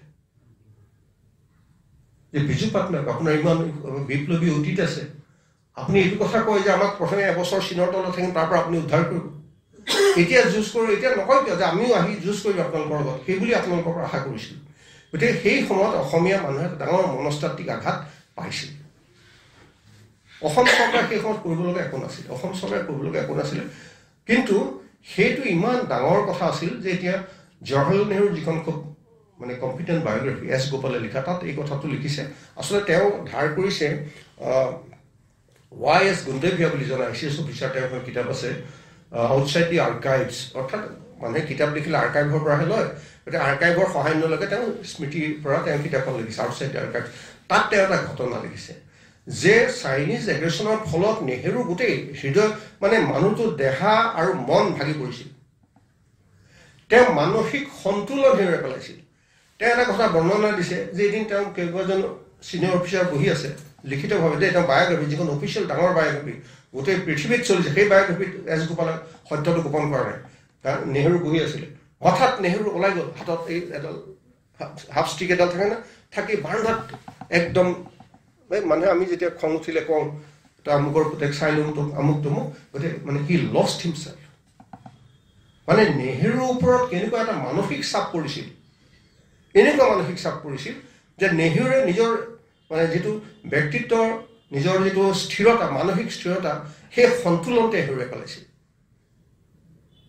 তেওঁ চলিলেও কি কৈছিল যে তহঁতে আমাক ইমান বিশ্বাসঘাতক কৰিলি তহঁতক চাই লওঁ এই কথা তেতিয়া তেওঁ ছিনিয়ৰ মানুহ গুণ্ডেভিয়া গোট ছাৰ হওক ভিতৰত গৈছিল কিন্তু তাৰপিছত গুণ্ডেভিয়া কৈছে বহু সময়লৈ নেহেৰুৱে এইটো ভাবিব পৰা নাছিল হোৱাট হেপেন নেহেৰুৱে কি কৰিলে খন্তেক আগতে যেতিয়া ইমান উত্তেজনা বশত গৈ বাৰান্দাত গৈ এই লাঠি লৈ এইবোৰ বোলে তেওঁ হয়তো পিছত মনত পৰিছে কিন্তু বহু সময়লৈ তেওঁ সেইটো মনত পৰা নাছিল গতিকে এইটো হ'ল চাইনিজ এগ্ৰেশ্যন এই চাইনিজ এগ্ৰেশ্যন সম্পৰ্কে মোৰ নিজৰ এটা মতামত আছে সেইটো মই আগতীয়াকৈ আপোনালোকক শ্বেয়াৰ কৰিব পাৰোঁ পলিটিকেল হিষ্ট্ৰীৰ ভিতৰত নহয় মই হৈছে সেই সময়ত পণ্ডিত নেহেৰুৰ ৰোলটো সম্পৰ্কে এটা ইনকুৱাৰী কৰিব লাগিছিল পৃথিৱীৰ সকলো ডাঙৰ যুদ্ধ যেতিয়া যুদ্ধ যেতিয়া জয় হয় পৰাজিত পক্ষই সদায় তেওঁলোকৰ ৰাষ্ট্ৰপতি তেওঁলোকৰ কমাণ্ড এই গোটেইবিলাক এটা ইনকুৱাৰী কৰে যে কাৰ কিমান লাইবিলিটি আছিল ভাৰতত সেইটো কৰা নহ'লে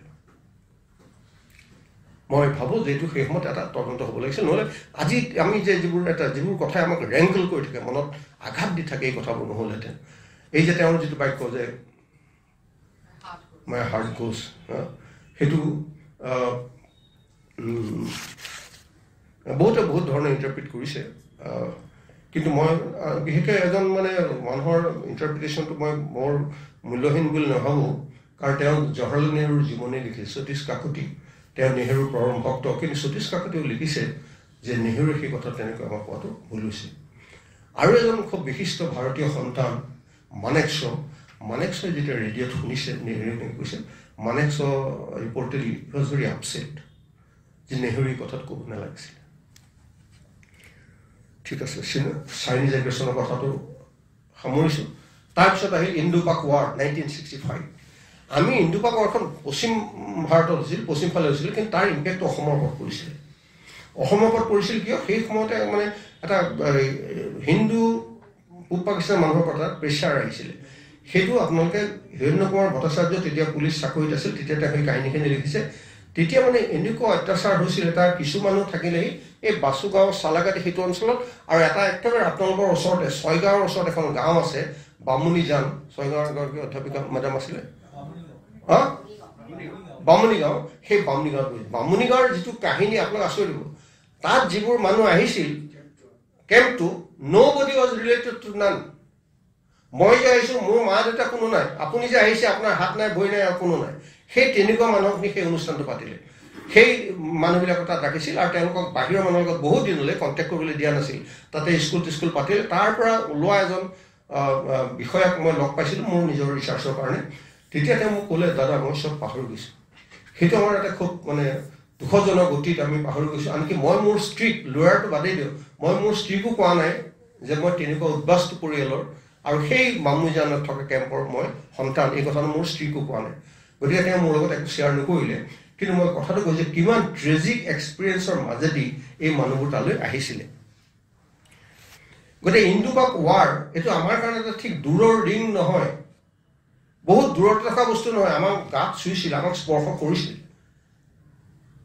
হিৰণ্য কুমাৰ ভট্টাচাৰ্যৰ কিতাপখনতে আপোনালোকে এই দুটা ইনচিডেণ্ট খুব ভালকৈ পাব তাৰপিছত ক'ব লগা কথাটো হ'ল যে হিল ষ্টেট মুভমেণ্টে অসমক খুব অথিৰোগী কৰি দিছিল কিন্তু হিল ষ্টেট মুভমেণ্টৰ লগত এই অন্য মুভমেণ্টৰ সম্পৰ্ক নাই হিল ষ্টেট মুভমেণ্টটো আছিলে mostly led by college teachers and elites of the Khasis and the Garos সেইকাৰণে একমাত্ৰ আন্দোলন হিল ষ্টেট মুভমেণ্ট যিটো আন্দোলনত কোনো ভায়লেঞ্চ কেতিয়াও হোৱা নাই কোনো পাৰ্টিচিপেণ্টে কাৰোবালৈ শিলগুটি এটা দলিওৱা নাই মই 1966ত হিল ষ্টেট মুভমেণ্টৰ প্ৰচেছন দেখিছোঁ শ্বিলঙত হাজাৰ মানুহ খাচী গাঁৱৰ পৰা অহা মানুহ গাৰু মানুহ আছে খাচী আছে জয়ন্তী আছে একদম কদম মিলাই গৈছে ন' হিল ষ্টেট ন' ৰেষ্ট কিন্তু কোনো মানুহৰ প্ৰতি বিক্ষোভ এইটো নাছিল খাচীয়া গুণ্ডাই অসমীয়া মানুহক অসমীয়া অফিচাৰক জুলুম কৰিছে সেইটো বেলেগ কথা কিন্তু আন্দোলন হিচাপে এটা খুব ডিচিপ্লিন মুভমেণ্ট আছিল আৰু যিটো কাৰণে তেওঁলোকে সকলো মানুহৰ পৰা সেই সমৰ্থনটো পাইছিল সহানুভূতি পাইছিল আমি হিল ষ্টেটটো আমাৰ কাৰণে স্বাৰ্থৰ কাৰণে ক্ষতিকাৰক বুলি ভাবিছিলোঁ যে হিল ষ্টেট বোলে আমাৰ ৰিচোৰ্চ কমিব ইত্যাদি সেইবোৰ ভুল প্ৰমাণিত হৈছে আচলতে হিল ষ্টেটটো আন্দোলনটো তেতিয়া আৰম্ভ হৈছে কিন্তু তেওঁলোকৰ প্ৰথম ৰেজলিউশ্যন 1952তে লৈছিল আৰু সেই ৰেজলিউশ্যন আটাইবোৰ কংগ্ৰেছ নেতাই লৈছিলে সেই মিটিংখন হৈছিলে জয়ভদ্ৰ হাজেৰৰ ঘৰত সেইটো ঠিক it was not an anti Congress movement anti Assam government হ'ল নেচাৰেলি যিহেতু তেওঁলোকে আন্দোলন কৰিছে গতিকে কনফ্লিক্ট অফ ইণ্টাৰেষ্ট হৈছে কিন্তু হিল ষ্টেট মুভমেণ্ট যিটো হৈছিল সেইটো আচলতে ক'বলৈ গ'লে নন ভায়লেণ্ট মুভমেণ্ট হ'ল কিন্তু অসম চৰকাৰৰ মানে ওপৰত তাৰ এটা প্ৰভাৱ পৰিছিলে অসম চৰকাৰৰ ওপৰত প্ৰভাৱ পৰিছিলে আৰু তাৰ প্ৰভাৱটো বৰ দীৰ্ঘস্থায়ী নহ'ল কাৰণ আমি নতুন ষ্টেট যেতিয়া হ'ল 1970 যেতিয়া নৰ্থ ইষ্টাৰ্ণ কাউন্সিল গঠন হ'ল তাৰপিছত যেতিয়া মেঘালয় গঠন হ'ল তেতিয়াতো স্বাভাৱিকতে আমি তাৰ পৰা গুচি আহিব লগা হ'ল আৰু ৰাজধানী কথালৈ আৰু এটা পৰ্ব আছে সেইটো আৰু ক'বলৈ মোৰ সময় নহ'ব আচ্ছা গোটেই নৰ্থ ইষ্ট এৰিয়া যেতিয়া হ'ল তাৰপৰা নৰ্থ ইষ্ট কাউন্সিল হ'ল 72ত আৰু মেঘালয় গঠন হ'ল আৰু সেই সমস্যাটো আমাৰ পৰা নাইকিয়া হৈ গ'ল আৰু আমাৰ তাত বোধহয় আক্ষেপ কৰিব লগাও একো নাই কাৰণ যিবোৰ জিলা লৈ হিল ষ্টেট গঠন হৈ আমাৰ প্ৰাচীন অসমত সেইবোৰ কেতিয়াও অসমৰ অংগ নাছিলে ব্ৰিটিছ অহাৰ পিছত সেইবোৰ আহিছে সেইবোৰ ব্ৰিটিছ অহাৰ পিছত আহিছে আৰু তেওঁলোকৰ যিটো কালচাৰেল ৰিজেনেৰেশ্যন সেইটোতো অসমীয়া মানুহৰ অৱদান নাই অসম চৰকাৰৰ অৱদান নাই তাত যিটো অৱদান আছে সেইটো খ্ৰীষ্টান মিছনাৰীবিলাকৰ আছিলে ৱেলছবিলাকৰ আছিলে স্কটিছবিলাকৰ আছিলে জাৰ্মান লুথেৰান চাৰ্চ আছিলে ইত্যাদি ইত্যাদি তাৰপিছতে আপোনালোকক কওঁ যে অসমৰ ৰাজনৈতিক দলবিলাক এইটো কৈছে প্ৰত্যাহ্বান তেওঁলোকে মই কৈ থকা এতিয়া থিমটো হ'ল যে চেলেঞ্জেছ দে ফেচড কি কি প্ৰত্যাহ্বানৰ সন্মুখীন কংগ্ৰেছ চৰকাৰ হৈছিল মই এই আন্দোলনবিলাকৰ কথা ক'লোঁ তাৰপিছত ৰাজনৈতিক দলবিলাকৰ কথা আহক পলিটিকেল পাৰ্টিজ স্বাধীনতাৰ পিছত কংগ্ৰেছৰতো তেতিয়া বহুত আৰু তেতিয়া আপোনালোকে আচৰিত হ'ব যে কংগ্ৰেছৰ নেতাবিলাকৰ ইমান আত্মবিশ্বাস আছিল মানে বিৰোধী দলৰ মানুহবিলাকৰ যদি যোৱা মেলা কিবা অসুবিধা হয় বা মোৰ লগতে উঠিব কামিনী শৰ্মাৰ এখন মানে ৰচনাত মই দেখিছোঁ কামিনী শৰ্মাই কণ্টেষ্ট কৰিছিলে সিদ্ধিনাথ শৰ্মাৰ বিৰুদ্ধে তো সিদ্ধিনাথ শৰ্মা খুব ডিপ্ল'মেটিক আছিলে মানে অৰ্গেনাইজেশ্যনটো ভালকৈ চাব জানিছিল অৰ্গেনাইজেশ্যন কামবোৰ তেওঁ কৰিছিলে খুব ভালকৈ তেওঁ পলিটিকেল থিয়ৰী নকৰে কিন্তু অৰ্গেনাইজেশ্যন কৰিব পাৰে ইলেকশ্যন মেচিনাৰীটো ভালকৈ বিল্ড কৰিব পাৰে তেতিয়া যেতিয়া আপোনাৰ মিটিঙলৈ গ'ল কামাখ্যা হেৰি ৰৈ আছে কামিনী শৰ্মা প্ৰথমে RCPত আছিল পিছত CPI দল CPIৰ পৰা MLA হৈছিল লিখা মেলা কৰে বৰ ৰসিক মানুহ কথা বতৰাবোৰ ভাল কৰে লেকচাৰ খুব ভাল দিয়ে ইত্যাদি তেতিয়া সিদ্ধি সময় ক'লে কি হ'ল তুমি কিয় বাটত এনেকৈ ৰৈ আছে ইলেকশ্যন হ'ল বোলে ইলেকশ্যন হ'ল মোৰতো গাড়ী যোৱা নাম কেনেকৈ যাম বোলে মোৰ লগতে যাওঁ ক'ত যাবা বোলে মিটিঙত সেইটা মিটিঙত থৈ পেলাই গ'ল ডেট ৱাজ দি টেম্পাৰমেণ্ট মানে ইলেকশ্যনটো আছিলে ট্ৰুলি ডেম'ক্ৰেটিক স্পিৰিট এটা আছিলে যে আপুনি মোৰ বেলেগ পাৰ্টি হ'ল গতিকে আপোনাক একেবাৰে মই কেম্পেইন কৰিবলৈকে নিদিওঁ আপোনাক মই গাড়ীতে নুঠাম এই ধৰণৰ কালচাৰটো নাছিলে সেইটো নাছিলে তেতিয়া মানে চলিহাৰ কথা আপোনালোকে শুনিছে খগেন বৰবৰুৱাৰ ক্ষেত্ৰত 57ৰ ক্ষেত্ৰত তেওঁ চলিহাই দেখিলে যে তেওঁ হেৰি ভালকৈ চলোৱা নাই তেতিয়া বৰবৰুৱাই ক'লে যে হেৰি নহয় চলিহা মোক অলপ সা সম্পত্তি দিয়ক অলপ মোক ধন টকা বিধ দিলেহে মই যুঁজখন ভালকৈ কৰিব ৰাইজে যুঁজখন দেখি ভাল পাব তেতিয়া বিমলা চলিহাই নিজে দিয়া নাই কিন্তু তেওঁ সমৰ্থক হওঁতে তেওঁ অলপ পইচা দিলে সেইদিনত কম কিন্তু বহুত টকা হ'ল গতিকে সেই সময়ত এই টলাৰেঞ্চটো আছিল যে বিৰোধী পক্ষৰ মানুহ হয় বেলেগ পাৰ্টিৰ মানুহ হয় কিন্তু মোৰ শত্ৰু নহয় এটা ডেম'ক্ৰেটিক এটা আচল অৰ্থত ডেম'ক্ৰেটিক ছিষ্টেম এটা তেতিয়া সেইটো আছিলে আৰু সেইটো হ'ল আমাৰ দেশত যে গণতন্ত্ৰ এটা মানে কি কয় তললৈকে শিপাইছে এইটো যে কেৱল গণতন্ত্ৰ কেৱল মন্ত্ৰী ML আৰু চৰকাৰী এষ্টাব্লিছমেণ্টৰ বস্তু নহয় সেই কথাটো প্ৰমাণ হৈছিল মানুহে গণতন্ত্ৰটো সেই তেনেকৈ লৈছিলে পঞ্চায়ত ইলেকশ্যন আপুনি গাঁৱত ডাঙৰ হৈছে নে ক'ব নোৱাৰোঁ আমি দেখালৈকে পঞ্চায়ত ইলেকশ্যন কেনেকুৱা আছিল জানে ৰছী এডাল দি দিয়ে এই ৰছীডাল ইফালে আমুকে ছাপৰ্ট কৰাবিলাক ইফালে তাৰমানে হেৰি তেনেকৈ আমিও তেনেকৈ যাওঁ তাৰ মাজত হয়তো পুৰুষসকলে নকৰে মহিলাসকলে টানি আনে নব তুমি এইফালে সেইফালে নাই মই এইফালে যাম ডেট উই হেভ চিন হ'ল আৰু সেই সময়ত ভোট দিয়া সময়ত কাউণ্টিং কৰিলে হাৰিল জিকিল যি হ'ল হ'ল তাৰ পিছত একেলগে যাব একেলগে চাহপাত খাব মিঠাই খাব ডেট ইজ টলাৰেঞ্চ সেইটো হ'ল ডেম'ক্ৰেচি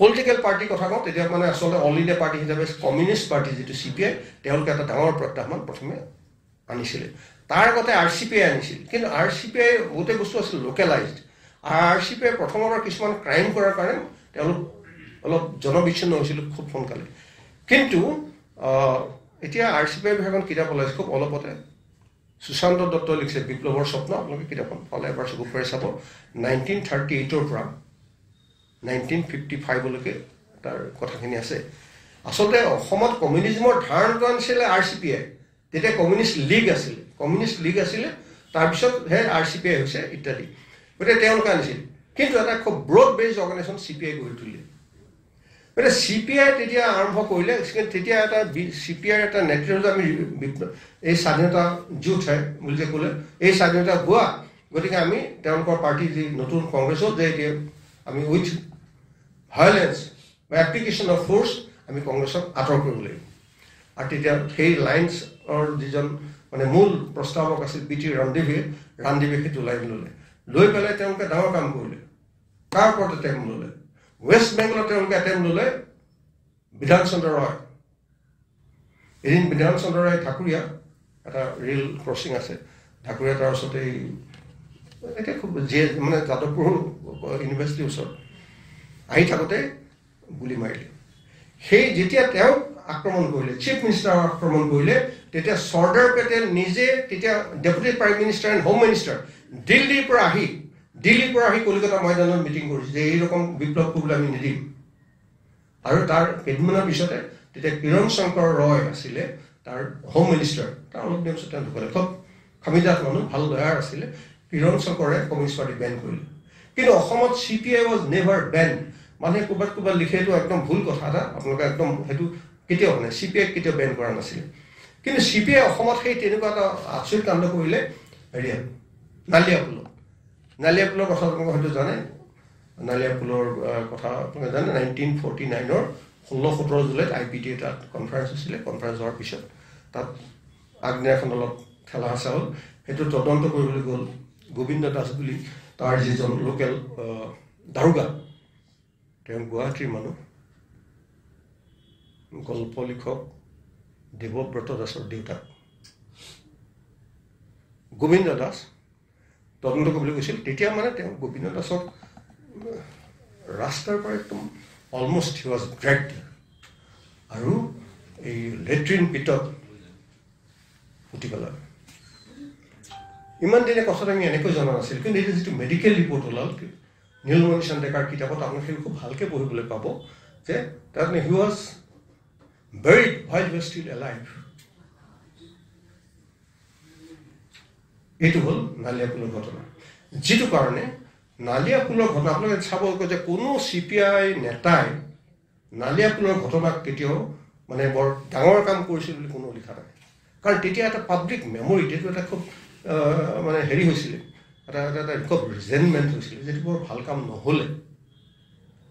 আৰু সেই পিছত কথাটো কেনেকৈ ওলাল, সেই IPTL যোৱা উষা বাৰ্মা CPIM দলৰ নেত্ৰী আছিলে। তেওঁৰ হাজবেণ্ড মেজৰ জয়পাল সিং, মানে দ্বিতীয় বিশ্বযুদ্ধৰ সময়ত যুদ্ধ এৰি ওলাই আহি পেলাই কমিউনিষ্ট পাৰ্টি জইন কৰিছিল। মেজৰ জয়পাল সিং ইণ্ডিয়ান ৰেভলিউচনাৰী হিষ্ট্ৰীত খুব ৱেল নোন মানুহ। জয়পাল সিঙৰ লগত বিয়া হৈছিল, মানে উষা বাৰ্মা হ'ল তেওঁ। সেই উষা বাৰ্মাই যিখন আত্মজীৱনী লিখিছে তাত তেওঁ এই কথাটো কৈছে। তাৰ পৰা আৰু এগৰাকী পিছত তেওঁ প্ৰফেচাৰ হ'ল, তেওঁ CPI কাডাৰ আছিলে, অনুপা বিশ্বাস শিলচৰ কলেজৰ প্ৰফেচাৰ। তেওঁ লিখিছে জীৱনৰ ৰঙা দিনগুলো, এনেকুৱা ধৰণৰ কিতাপ মই পঢ়িছোঁ কিতাপখন। তাত তেওঁলোকে কৈছে যে আমি যেতিয়া সোমাই গৈছোঁ তেতিয়া দেখিছোঁ এইটোতো কোনো শিল্পৰ সাধনা নহয়, চব জংগী হৈ ওলাই আছে যে আমি আজি কিবা এটা কৰিব লাগিব, মানে বিপ্লৱ এটা কৰিব লাগিব। বিপ্লৱ কৰিবলৈ কাক কৰিব, পুলিচক মাৰিব লাগিব, কিবা কৰিব লাগিব। কাৰণ তেতিয়ালৈকে সেই BT ৰামদেৱৰ লাইনটোৱে আছিল যে we must come into conflict with the state apparatus. য'তেই ষ্টেট এপাৰ্ট আছে তাৰ লগতে সংঘৰ্ষ হ'ব লাগিব। আৰু তেওঁলোকে এইটো লিখাৰ পিছত এইটো স্পষ্ট হৈ গৈছে। আৰু সেইটো এটা এনেকুৱা হৈছিলে, উজনি অসমৰ বহুত মানুহ এৰেষ্ট হৈছিলে। মই হেৰি চিঠিখন ওলাইছে কাৰণে কওঁ আপোনালোকৰ হিষ্ট্ৰী। প্ৰফুল্ল দত্ত গোস্বামী ছাৰ আপোনালোকে জানে, প্ৰফুল্ল দত্ত গোস্বামী ছাৰৰ বাইদেউ তেতিয়া আছিল Niru Khataniar. She was also arrested along with the Naliapur incident. She was in prison for a pretty long time. আৰু হেৰিয়ে ছাৰে বিষ্ণুৰাম মেধিলৈ এখন পাৰ্চনেল চিঠি লিখিছিল যে মোক বিনা দুখত এই ছোৱালীজনীক এনেকৈ ৰাখিছে আপোনালোকে, এইটো খুব মই দুখ পাইছোঁ। মোৰ তেতিয়া তেওঁ বাচ্ছা হৈছে কোনোবাত, কাৰণ এই চিঠিখনত আছে কথাটো যে এতিয়া এমাদিমাল ল'ৰা ছোৱালীকেইটা থৈ এতিয়া জেলত আছে, আপোনালোকে কিবা ব্যৱস্থা এটা কৰিব পাৰিলে ভাল হয়।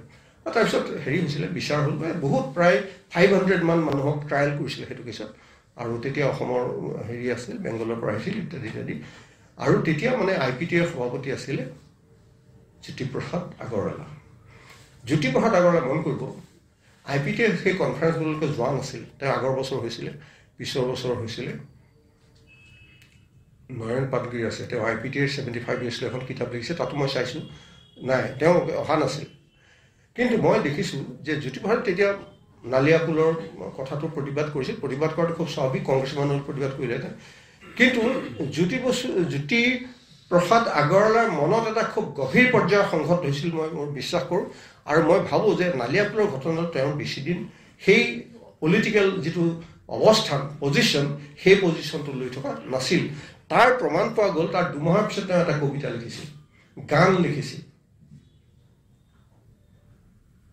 গাঁৱলীয়া বাটেৰে লুইতৰ ঘাটেৰে পৃথিৱী চাবলৈ ওলালি কোন, অ শুন তই হবি দেশৰে জিলিকা জোন। তাৰমানে এই যে দুমাহৰ আগত যে এটা এই যিখন ৰাষ্ট্ৰৰ সংঘৰ্ষৰ তেওঁক নেতা বুলি ভাবিছিলোঁ আমি, দুবাৰৰ পিছত তেওঁ ক'ব নহয়। এইটো মানে কথাটো কি যে দেশ এতিয়া স্বাধীন হৈছে, গাঁৱৰ মানুহবিলাকৰ মাজত এতিয়া উত্থান হ'ব লাগিছে, গাঁৱলীয়া বাটেৰে লুইতৰ ঘাটেৰে পৃথিৱী চাবলৈ যাম। আমি কুপমণ্ডুক হৈ থাকিলে নহ'ব, আমি এই বৃহৎ পৃথিৱীৰ প্ৰত্যাহ্বান সন্মুখীন হ'ব লাগিব। গতিকে গাঁৱৰ ল'ৰাবিলাক জোন হৈ ওলাবলৈ যদি লাগে, তহঁতে এইটো, মই ভাবোঁ যে এইটো হ'ল জ্যোতিপ্ৰসাদ আগৰৱালাৰ একদম তেওঁৰ পলিটিকেল পজিশ্যনটো, এই কবিতাটো একদম চেঞ্জ যে হৈছে, সলনি হৈছে, একদম মানে নিৰ্বিবাদে প্ৰমাণ কৰিছে। তাৰ পিছত পৰৱৰ্তী কথাবিলাকতো আছেই, তাৰ পৰৱৰ্তী কথাবিলাক ক'ব পাৰি। আচ্ছা, গতিকে এইটো হ'ল CPIৰ কথা, RCPIৰ কথা। CPM গঠন হ'ল 1964 পিছত, ইয়াত গঠন 67 পৰা তেওঁলোকৰ ষ্টেট কমিটি হৈছে। CPIৰ কেইজনমান নেতা নন্দেশ্বৰ তালুকদাৰ, অচিন্ত কুমাৰ ভট্টাচাৰী আৰু কাছাৰৰ যিটো ইউনিট আছিলে, তাৰপিছত ব্ৰহ্মপুত্ৰ উপত্যকাৰ হ'ল সুৰেন হাজৰিকা হেৰিয়াৰ যোৰহাটৰ, তাৰপিছত নাহৰকটীয়াৰ শশকমল সন্দিকৈ, তাৰপিছত এই গোৱালপাৰাৰ আছিলে বিপিন চৌধুৰী, আগতে RCPIত আছিল, পিছত CPMত গ'ল। এই মানুহবিলাকে লৈ পাৰ্টি গঠন কৰিলে। এই CPM গঠন কৰিলে। তেওঁলোকে CPI বেছি সফল হৈছিলে ষ্টুডেণ্ট ফ্ৰণ্টত, ষ্টুডেণ্টছ ফেডাৰেশ্যন অফ ইণ্ডিয়া, সেইটো ফ্ৰণ্টত CPI বহুত কাদাৰ CPMে সেই সময়ত পাইছিল। কিন্তু CPMে হেৰিয়াত কি কয় 1978 ইলেকশ্যনত 11জনমান MLA জিকিলে, তেওঁলোকৰ সহযোগী জিকিলে। কিন্তু মই ক'ব খোজা কথা যে চৰকাৰক এটা ডাঙৰ প্ৰত্যাহ্বান দিয়া, চৰকাৰৰ সিংহাসনখন কপাই দিয়া, সেই সময়তো অসমত বামপন্থী দলবিলাকে সেই পৰ্যায় কৰিব নোৱাৰিলে। সম্ভাৱনা হয়তো আছিল, কিন্তু পিছত আকৌ তাৰ পলিটিকেল পজিশ্যনটো খুব চেঞ্জ হ'ল নহয়। 77ত এইটো হ'ল, 70তে এইটো হ'ল, তাৰপিছতে আহিল জনতা চৰকাৰ। অসমত যেতিয়া জনতা চৰকাৰ আহিল, তেতিয়া বামপন্থী দলবিলাকে কোনোবাই ভিতৰত থাকি কোনোবা বাহিৰত থাকি চৰকাৰ কৰিলে। গতিকে একে সময়তে cannot continue to be a revolutionary and at the same time be a part of the power structure. এইটো দুটা কথা একেলগে নহয়। হয় আপুনি পাৱাৰ ষ্ট্ৰাকচাৰৰ লগত আছে, নহ'লে নাই। যদি পাৱাৰ ষ্ট্ৰাকচাৰৰ লগত নাই আপুনি, তেতিয়াহ'লে পাৱাৰ ষ্ট্ৰাকচাৰ বিৰুদ্ধে আপুনি যুঁজ কৰক। তাৰপিছত অসমত যি ৰাজনৈতিক দল আছিলে, এইবিলাকে এটা হ'ল ছ'চিয়েলিষ্ট শক্তিৰ কথাটো কওঁ। মই গৱেষণা কৰাৰ আগলৈকে মোৰ এটা ধাৰণা হৈছিল যে অসমত কমিউনিষ্ট শক্তিটো, মানে কমিউনিষ্ট দল, কমিউনিষ্ট আন্দোলনটো ছ'চিয়েলিষ্ট আন্দোলনতকৈ বহুত শক্তিশালী। কিন্তু পিছত মই দেখিলোঁ যে কংগ্ৰেছ দলতকৈ, কমিউনিষ্ট দলবিলাকতকৈ ছ'চিয়েলিষ্ট পাৰ্টিৰ শক্তিটো বহুত বেছি আছিল। ছ'চিয়েলিষ্ট পাৰ্টি গোটেই অসমৰ ইমূৰৰ পৰা সিমূৰলৈকে ছ'চিয়েলিষ্ট পাৰ্টি আছিল। আৰু ছ'চিয়েলিষ্ট পাৰ্টি মানে অসমৰ একে সময়তে বহুত প্ৰতিভাৱান মানুহ ছ'চিয়েলিষ্ট পাৰ্টিৰ সমমত হৈছিলে। মোৰ খুব বিস্তৰভাৱে ক'বলৈ সময় নহ'ব, আপোনালোকে মানে অসমৰ ইমূৰৰ পৰা সিমূৰলৈকে নামবোৰ যদি মনত পেলাই যায়, সেই সময়ত ছ'চিয়েলিষ্ট পাৰ্টি যি আছিল, গোলাপ বৰবৰা, নিবাৰণ বৰা, ডিমেশ্বৰ বৰুৱা, তাৰপিছত যোৰহাটত ৰাজেন বৰা এজন আছিলে, তাৰপিছত নগাঁৱত আছিলে অতুল গোস্বামী, ইয়াত আছিলে কিৰণ বেজবৰুৱা, তাৰপিছত বীৰেন্দ্ৰ কুমাৰ ভট্টাচাৰ্যী, অজিত শৰ্মা, আহি থাকক আমাৰ নামনিলে, শ্ৰীমান প্ৰফুল্ল গোস্বামী প্ৰথমে ছ'চিয়েলিষ্ট পাৰ্টি আছিল, তেওঁ গঠনটো তেওঁ কৰিছিল, হৰেশ্বৰ গোস্বামী, হেমকান্ত বৰুৱা, মহম্মদ তাজুদ্দিন, বিপিন পাল দাস ইত্যাদি ইত্যাদি। মানে একেটা সময়তে অসমৰ কোনো ৰাজনৈতিক দলত ইমান ৰাজনৈতিক প্ৰতিভাৰ জন্ম হোৱা নাছিল, যিটো হৈছিল ছ'চিয়েলিষ্ট পাৰ্টি। কিন্তু প্ৰশ্ন হ'ল যে ছ'চিয়েলিষ্ট পাৰ্টীয়ে একো কৰিব নোৱাৰিলে কিয়? আপোনালোকৰ মনত স্বাভাৱিক প্ৰশ্ন হ'ব, কাৰণ ছ'চিয়েলিষ্ট পাৰ্টিৰ প্ৰগ্ৰাম ৱাজ নট ৰেডিকেল। এই কথাটো সদায় মনত ৰাখিব। কংগ্ৰেছ কমিউনিষ্টৰ কথাটো আছিলে, কংগ্ৰেছৰ পৰা কমিউনিষ্টৰ ঘৰলৈ যোৱাটো হ'ল এই ঘৰটো এৰি এটা বেলেগ ঘৰত সোমোৱা। কিন্তু ছ'চিয়েলিষ্ট পাৰ্টিৰ পৰা কংগ্ৰেছলৈ যোৱা বা কংগ্ৰেছৰ পৰা ছ'চিয়েলিষ্ট পাৰ্টিলৈ অহা হ'ল একেটা ঘৰ ইটো কথাৰ পৰা সিটো কথালৈ যোৱা। কাৰণ ছ'চিয়েলিষ্ট কমিউনিষ্টবিলাকৰ কথা আছিলে ক্লাছ ষ্ট্ৰাগল, প্ৰয়োজন হ'লে ভায়লেঞ্চ, মানে যিকোনো, তাৰ ভাষাটো আৰু ভায়লেঞ্চ বুলি নকয়, তাত কয় সকলো প্ৰকাৰ সংগ্ৰাম আমি সমৰ্থন কৰিম, তাৰমানে both parliamentary and extra parliamentary, তাৰ অৰ্থটো সেইটোৱেই। কিন্তু socialist party was committed to Gandhism. গতিকে ছ'চিয়েলিষ্ট পাৰ্টিৰ আদৰ্শটো মিল কংগ্ৰেছৰ লগতেই বেছি। সেইকাৰণে ছ'চিয়েলিষ্ট পাৰ্টি যে অসমৰ মানুহেই নহয়, আপুনি ভাৰতবৰ্ষৰ যদি মানুহবোৰ চায়, কিছুমান মানুহ ছ'চিয়েলিষ্ট আন্দোলন ৰৈ গ'ল, আৰু তেওঁলোক ৰৈ থাকি ভালো হ'ল। ধৰক আপুনি মধু লিমাৰীৰ কথা কওক, গোটেই জীৱন থাকিল, মধু দণ্ডাৱতীৰ কথা কওক, সেইবোৰ সদায় থাকিল, SN দ্বিবেদীৰ কথা কওক, সকলো থাকিল। কিন্তু অশোক মেহতা ডাঙৰ থিয়ৰিটিচিয়ান, খুব পণ্ডিত মানুহ, নিঃসন্দেহে পণ্ডিত মানুহ, তেওঁ কংগ্ৰেছত গ'ল। আৰু মই ভাবোঁ যে ছ'চিয়েলিষ্ট পাৰ্টি কংগ্ৰেছলৈ যোৱাটো খুব আইডিঅলজিকেল আৰু ফিলচফিকেল ডিফাৰেঞ্চ বেছি নাছিলে। মই নিজে তেনেকৈ, সেইকাৰণে ছ'চিয়েল পাৰ্টি যে মানুহবোৰ, এতিয়া হেমবৰুৱা, তেওঁ এটা স্থিতি লৈ আছিলে, হি হেড এ পজিশ্যন, পাৰ্লিমেণ্টৰ লিডাৰ, আৰু ৱেল ন'ন, তেওঁ গ'ল, হেৰি গ'ল, কিন্তু ধৰক হৰেশ্বৰ গোস্বামী তেওঁ ভাবিলে যদি আমি দেশৰ কাম কৰিব লগা হয় তেতিয়াহ'লে বোধহয় কংগ্ৰেছত থোৱাই ভাল।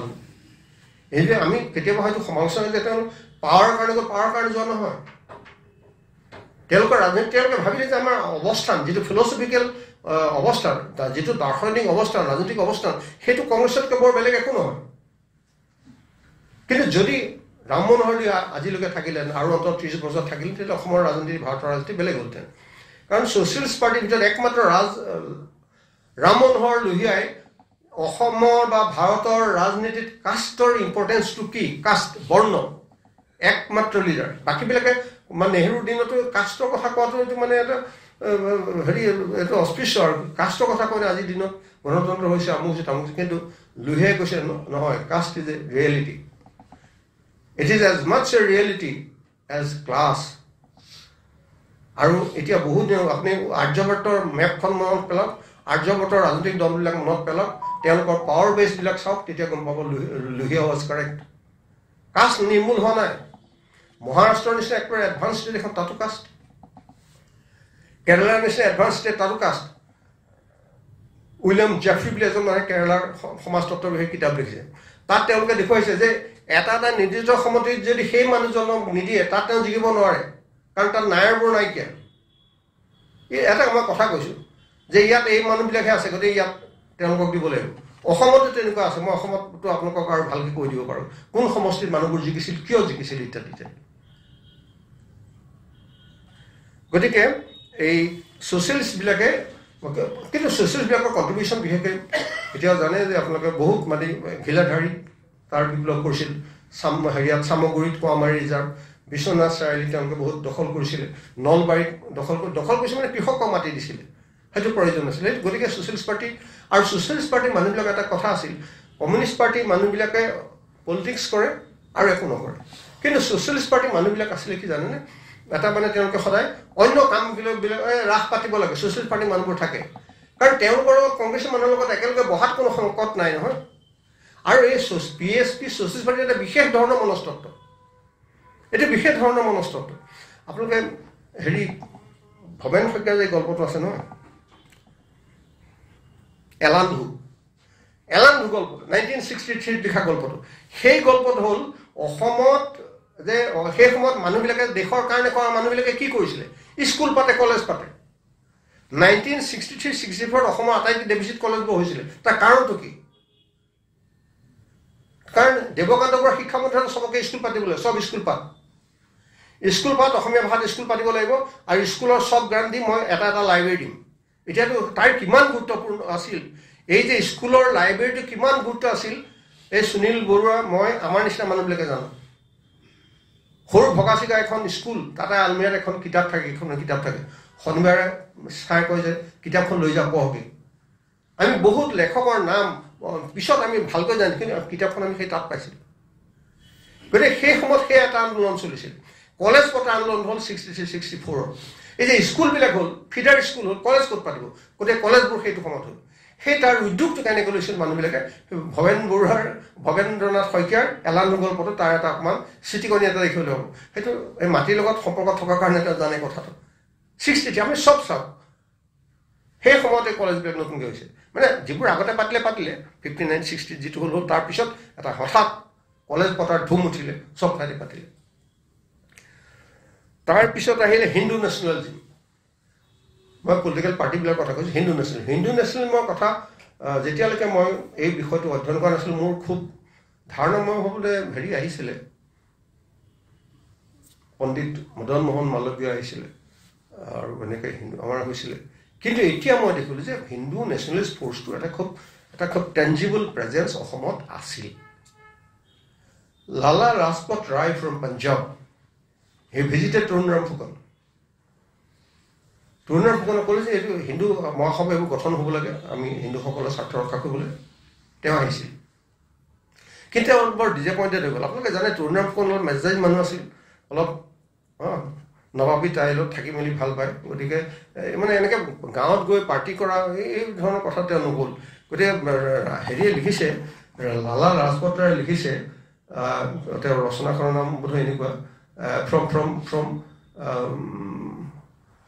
ফ্ৰম বিয়াছ টু ব্ৰহ্মপুত্ৰ এনেকুৱা ৰচনাখন তাত কৈছে অসমলৈ গ'লো অসমতে মানুহবোৰ বৰ একদম লাহে লাহে স্পিৰিট কোনো হেৰিয়েই নাই কোনো প্ৰাণেই নাই মানুহবিলাকৰ গতিকে লাজপাত ৰায় সেইটো ইমান এটা ভাল নাপালে সাভাৰকাৰ আহিছে মই কৈছোঁ আৰু SP মুখাৰ্জী আহিছিল শ্যামাপ্ৰসাদ মুখাৰ্জী আহিছিলে আৰু এই হিন্দু মহাসভাৰ এটা খুব মানে এটা সংগঠন তাৰ মাজত আছিলে তো নগাঁৱত বৃন্দাবন গোস্বামী আছিলে আৰু সেই দিনতে সৰ্বভাৰতীয় হিন্দু মহাসভাৰ মানুহক আনি নগাঁৱত কনফাৰেন্স পাতিছিল গুৱাহাটীৰ পৰা গৈছিলে তীৰ্থনাথ শৰ্মা তৰুণৰাম ফুকন ইত্যাদি ইত্যাদি গতিকে আজি আমি যে দেখিছোঁ হঠাৎ এই বিজেপিৰ মানুহ RSS এইটো হঠাতে হয় নহয় তাৰ মাজত তেওঁলোকৰ এটা সংগঠন আছিল আৰু এটা মই আৱিষ্কাৰ কৰিলোঁ যে আমাৰ বয়সৰ বহুত মানুহ RSSৰ লগত জড়িত আছিল বহুত বিষয় আপুনি নাজানে এতিয়া আপুনি অলপ কথা পাতিলে গম পাব অকণমান নখদি আচুৰি দিলে গম পাব মই আছিলোঁ নহয় শইকীয়া তো কেতিয়া আছিল মানে মই প্ৰাগজ্যোতিষ কলেজত RSSৰ শাখা কৰিছিলোঁ নহয় ইত্যাদি ইত্যাদি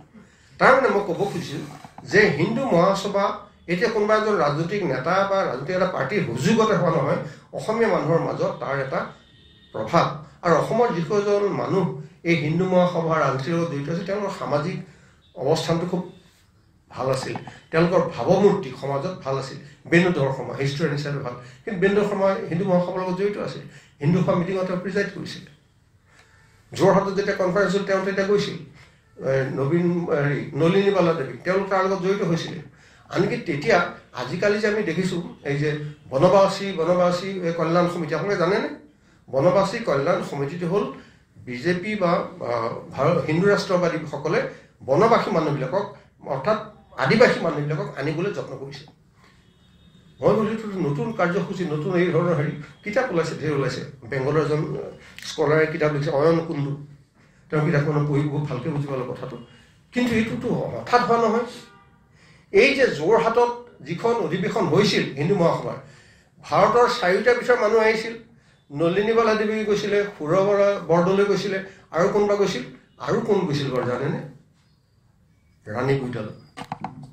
ৰাণী গুইডালক মাতি আনিছিল ট্ৰাই টু আণ্ডাৰষ্টেণ্ড ৰাণী গুইডালক মাতি আনি ধেৰ মানুহ আছিলে কিন্তু ৰাণী গুইডালক মাতি আনিছিল and he made a very inspiring speech there গতিকে এই যে Hindu nationalism was not a challenge যিটো পিৰিয়ডত আমি কৈ আছোঁ মই আপোনালোকৰ আগত কৈ আছোঁ এই পিৰিয়ডত হিন্দু নেশ্যনেল চেলেঞ্জ হোৱা নাই অন্য এটা পাৰ্টি নিছিলে হিন্দু নেশ্যনেলিজমত হয়তো CPI বেছি জোৰ আছিল CPMৰ বেছি জোৰ আছিল RCPI বেছি জোৰ আছিল তেওঁলোকৰ এজন MLA কেতিয়াও জিকা নাই কিন্তু কণ্টেষ্ট 52ৰ পৰা কৰিছে আপোনাৰ যদি অসমৰ ইলেক্টৰেল হিষ্ট্ৰী চায় 1952ৰ পৰা অসমত আপুনি দেখিব চহৰবিলাকত ভাৰতীয় জনসংগঠনত কণ্টেষ্ট কৰিছে এণ্ড অল প্লেচেছ শ্বিলঙৰ পৰা কণ্টেষ্ট কৰিছে হাৰিছে 500 ভোট পাইছে কিন্তু কণ্টেষ্ট ঠিকেই কৰিছে কিন্তু সেই সময়ত মানে স্বাধীনতাৰ পিছতে শ্বিলং ৱাজ দ্য বেষ্টন অফ দি লেফ্ট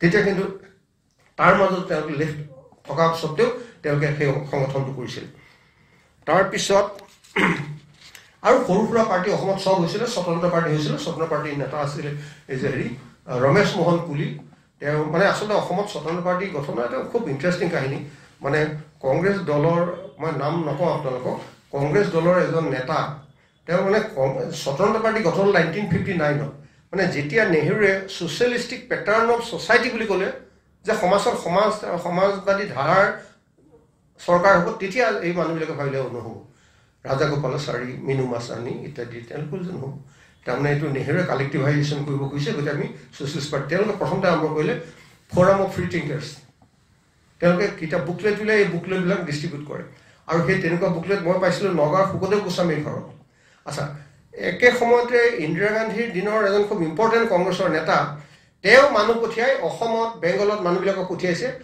ধৰক অসমত তেতিয়া কাম কৰিব দিছিলে পূৰ্ণ সময়তে কংগ্ৰেছমেন স্বাধীনতা সংগ্ৰামী ইত্যাদি ইত্যাদি কিন্তু তেওঁ স্বতন্ত্ৰ পাৰ্টি গঠন কৰিবলৈ দিছে তাৰপৰা পূৰ্ণ সময়ৰ ফুলখালীয়া হ'ল গোলাঘাটৰ খুব প্ৰবীণ এজন নাগৰিক এসময়ত কংগ্ৰেছৰ নেতা আছিল অপূৰ্ব কুমাৰ বৰুৱা ইজ নাও 93 মোক দাদাই কৈছে যে বোলে আমাৰ ঘৰলৈ আহিছিল নহয় তেতিয়া আমুকে হেৰি কৰিছিলে তাৰমানে বুজি পাইছেনে কথাটো তেওঁ কংগ্ৰেছতে আছে কিন্তু টকা দিছে ফাইনেন্স কৰিছে তহঁতে স্বতন্ত্ৰ পাৰ্টি গঠন কৰি ইন্দিৰা গান্ধীক দিব লাগে অসমত তেনেকৈ এই গঠন কৰিছিলে পূৰ্ণ সমাজ পশ্চিমবংগত সেইটো গঠন কৰিছিলে কোনে জানেনে নিৰ্মল চেটাৰ্জী তেওঁ হিন্দু মহাসভাৰ সভাপতি আছিল কিন্তু নিৰ্মল চেটাৰ্জী মানে সোমনাথ চেটাৰ্জী CPMৰ নেতা তেওঁৰ দেউতাক তেওঁ তাৰ সভাপতি আছিলে কিন্তু তেওঁলোকে পটকে পাৰ্টিটো এৰি দিয়া এটা কাৰণ হ'ল কি যেতিয়া পাৰ্টি গঠন হ'ল যেতিয়া ইলেকশ্যন নমিনেশ্যনৰ কথা আহিল 67ত তেওঁলোকে ক'লে যে আমাৰতো পাৰ্টিৰ ৰিচোৰ্চ কম আছে গতিকে বেংগল আৰু অসমত আমাৰ কেৱল এজন মানুহে কণ্টেষ্ট কৰিব বেংগলত নিৰ্মল চাটাৰ্জী কৰিব আৰু অসমত পুনৰ সময় কৰিব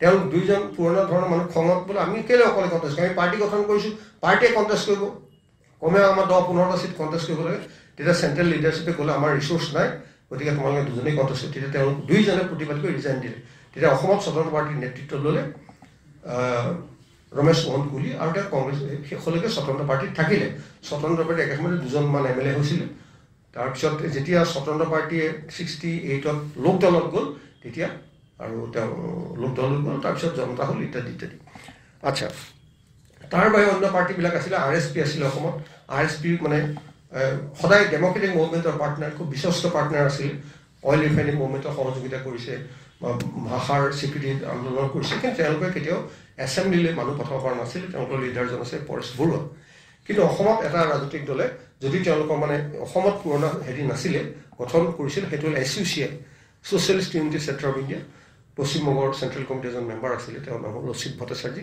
তেওঁ ইয়াত পাৰ্টিটো গঠন কৰিছিল আৰু তেওঁলোকৰ দুজনলৈকে MP প্ৰফেচৰ জয়নাল আবেদিন আছে আৰু নজৰুল ইছলাম দুজন MP হৈছিল MLA হৈছিল তেওঁলোকে MP কেতিয়া হোৱা নাছিলে ইত্যাদি গতিকে এই অসমত এইবিলাক গঠন হৈছিল আৰু কংগ্ৰেছক প্ৰত্যাহ্বান এই দলবিলাকে জনাব পৰা নাছিল কংগ্ৰেছক প্ৰত্যাহ্বান জনালে কোনে জনতা দলে জনতা পাৰ্টি যদিও সেইবোৰ আছিলে এ collection of sprinter groups Ram body কিছুমান ছ'চিয়েলিষ্ট পাৰ্টি কিছুমান PSP কিছুমান স্থানীয় পাৰ্টি গোটেই গোট খাই পেলাই তেওঁলোকে জনতা পাৰ্টি কৰিছিল আৰু জনতা পাৰ্টিয়ে প্ৰথম প্ৰত্যাহ্বান দি পেলাই কংগ্ৰেছক ক্ষমতাৰ পৰা আঁতৰ কৰিছিল এক্সকিউজ মি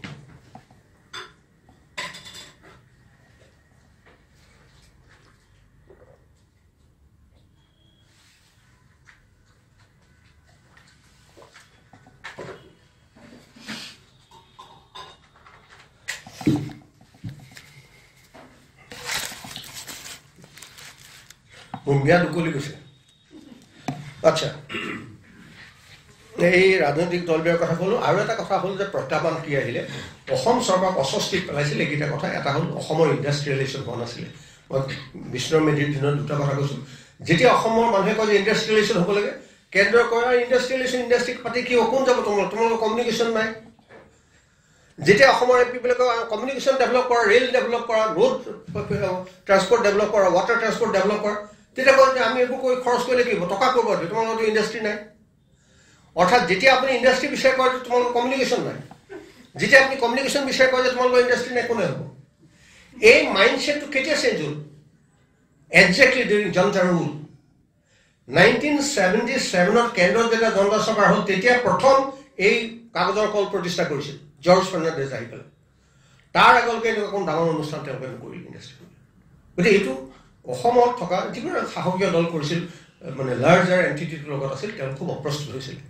তেওঁলোকে যত্ন কৰিছিল কিন্তু তেওঁলোকে সফল হ'ব পৰা নাছিল যত্ন কৰিছিল তেনেকুৱা কৰস্পণ্ডেঞ্চ আছে চলিহাই চিঠি লিখিছে বিষ্ণুৰ মেধিয়ে চিঠি লিখিছে আমাক এইবিলাক কৰিবলৈ দিয়ক ৰেল লাইনটো আপোনালোকে আনি দিয়ক তেতিয়া অন্তত পিছপৰা গাৰো পাহাৰ জিলাখনক আমি অলপ ডেভেলপ কৰিব পাৰিম কিমান এটা ৰেল ষ্টেচন হ'ব ইত্যাদি চব কৰি দিছে কিন্তু কামটো নহ'ল আচ্ছা গতিকে তাৰ ফলত হ'ল অইল ৰিফাইনিং মুভমেণ্ট আৰম্ভ হ'ল প্ৰথম অইল ৰিফাইনিং মুভমেণ্ট হ'ল 1956ত 57ত ঘোষণা কৰিলে হ'ব আৰু তেতিয়া সেইটো খুব জটিল হৈছিল আপোনালোকে জানে সেই সময়ত পেট্ৰলিয়াম মিনিষ্টাৰ আছিলে হেৰি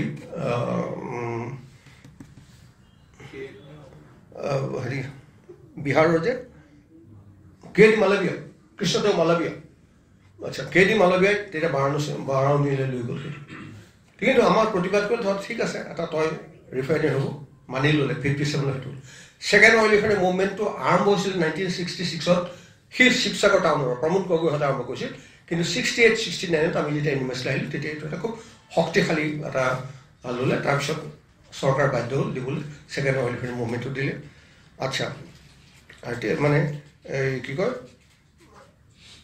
এইটো থাৰ্ড ৰিফাইনাৰী হ'ল এই বঙাইগাঁও তাৰপিছত আহিলে Numaligarh that is a product of the Assam accord ইত্যাদি আচ্ছা তাৰপিছত অসম ভাৰত চৰকাৰে এটা বস্তু খালী কৰিবলৈ বাধ্য হৈছিল এইটো হ'ল নামৰূপত ফাৰ্টিলাইজাৰটো কৰিবলৈ তাৰ তিনিটা ফেজ আছে প্ৰথম চত আছিলে এইটো thermal it is purely based on coal তাৰপিছত আৰু নতুন টেকন'লজি যেতিয়া ওলাল টেকন'লজিটো মই নামটো পঢ়িছিলোঁ পাহৰি গৈছোঁ তাত য'ত তেওঁলোকে পেট্ৰলিয়ামটো ইউজ কৰিব পাৰে তেনেকুৱা সেইকাৰণে নামৰূপৰ 3টা পেজ, নামৰূপ 1, নামৰূপ 2, নামৰূপ 3।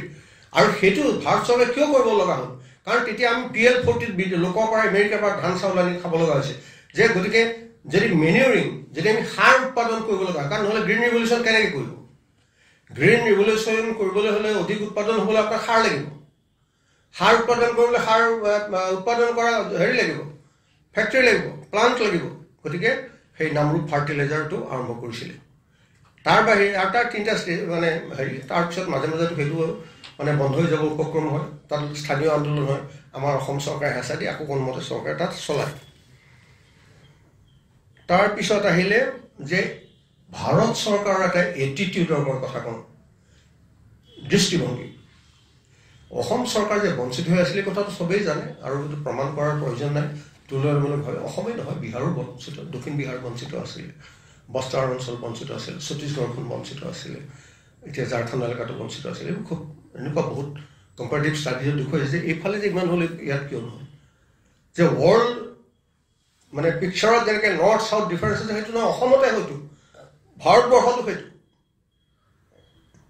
ইকনমিষ্টবিলাকে পাইকে হিচাপ কৰি দেখুৱাইছে যে এইবোৰ অঞ্চল যে ডেভেলপ কৰিলা, য'ৰ পৰা তোমালোকে খনিজ পদাৰ্থ নি অন্য চহৰ ডেভেলপ কৰিছা, য'ত খনিজ তাত কিয় ডেভেলপ কৰা নাই তোমালোকে?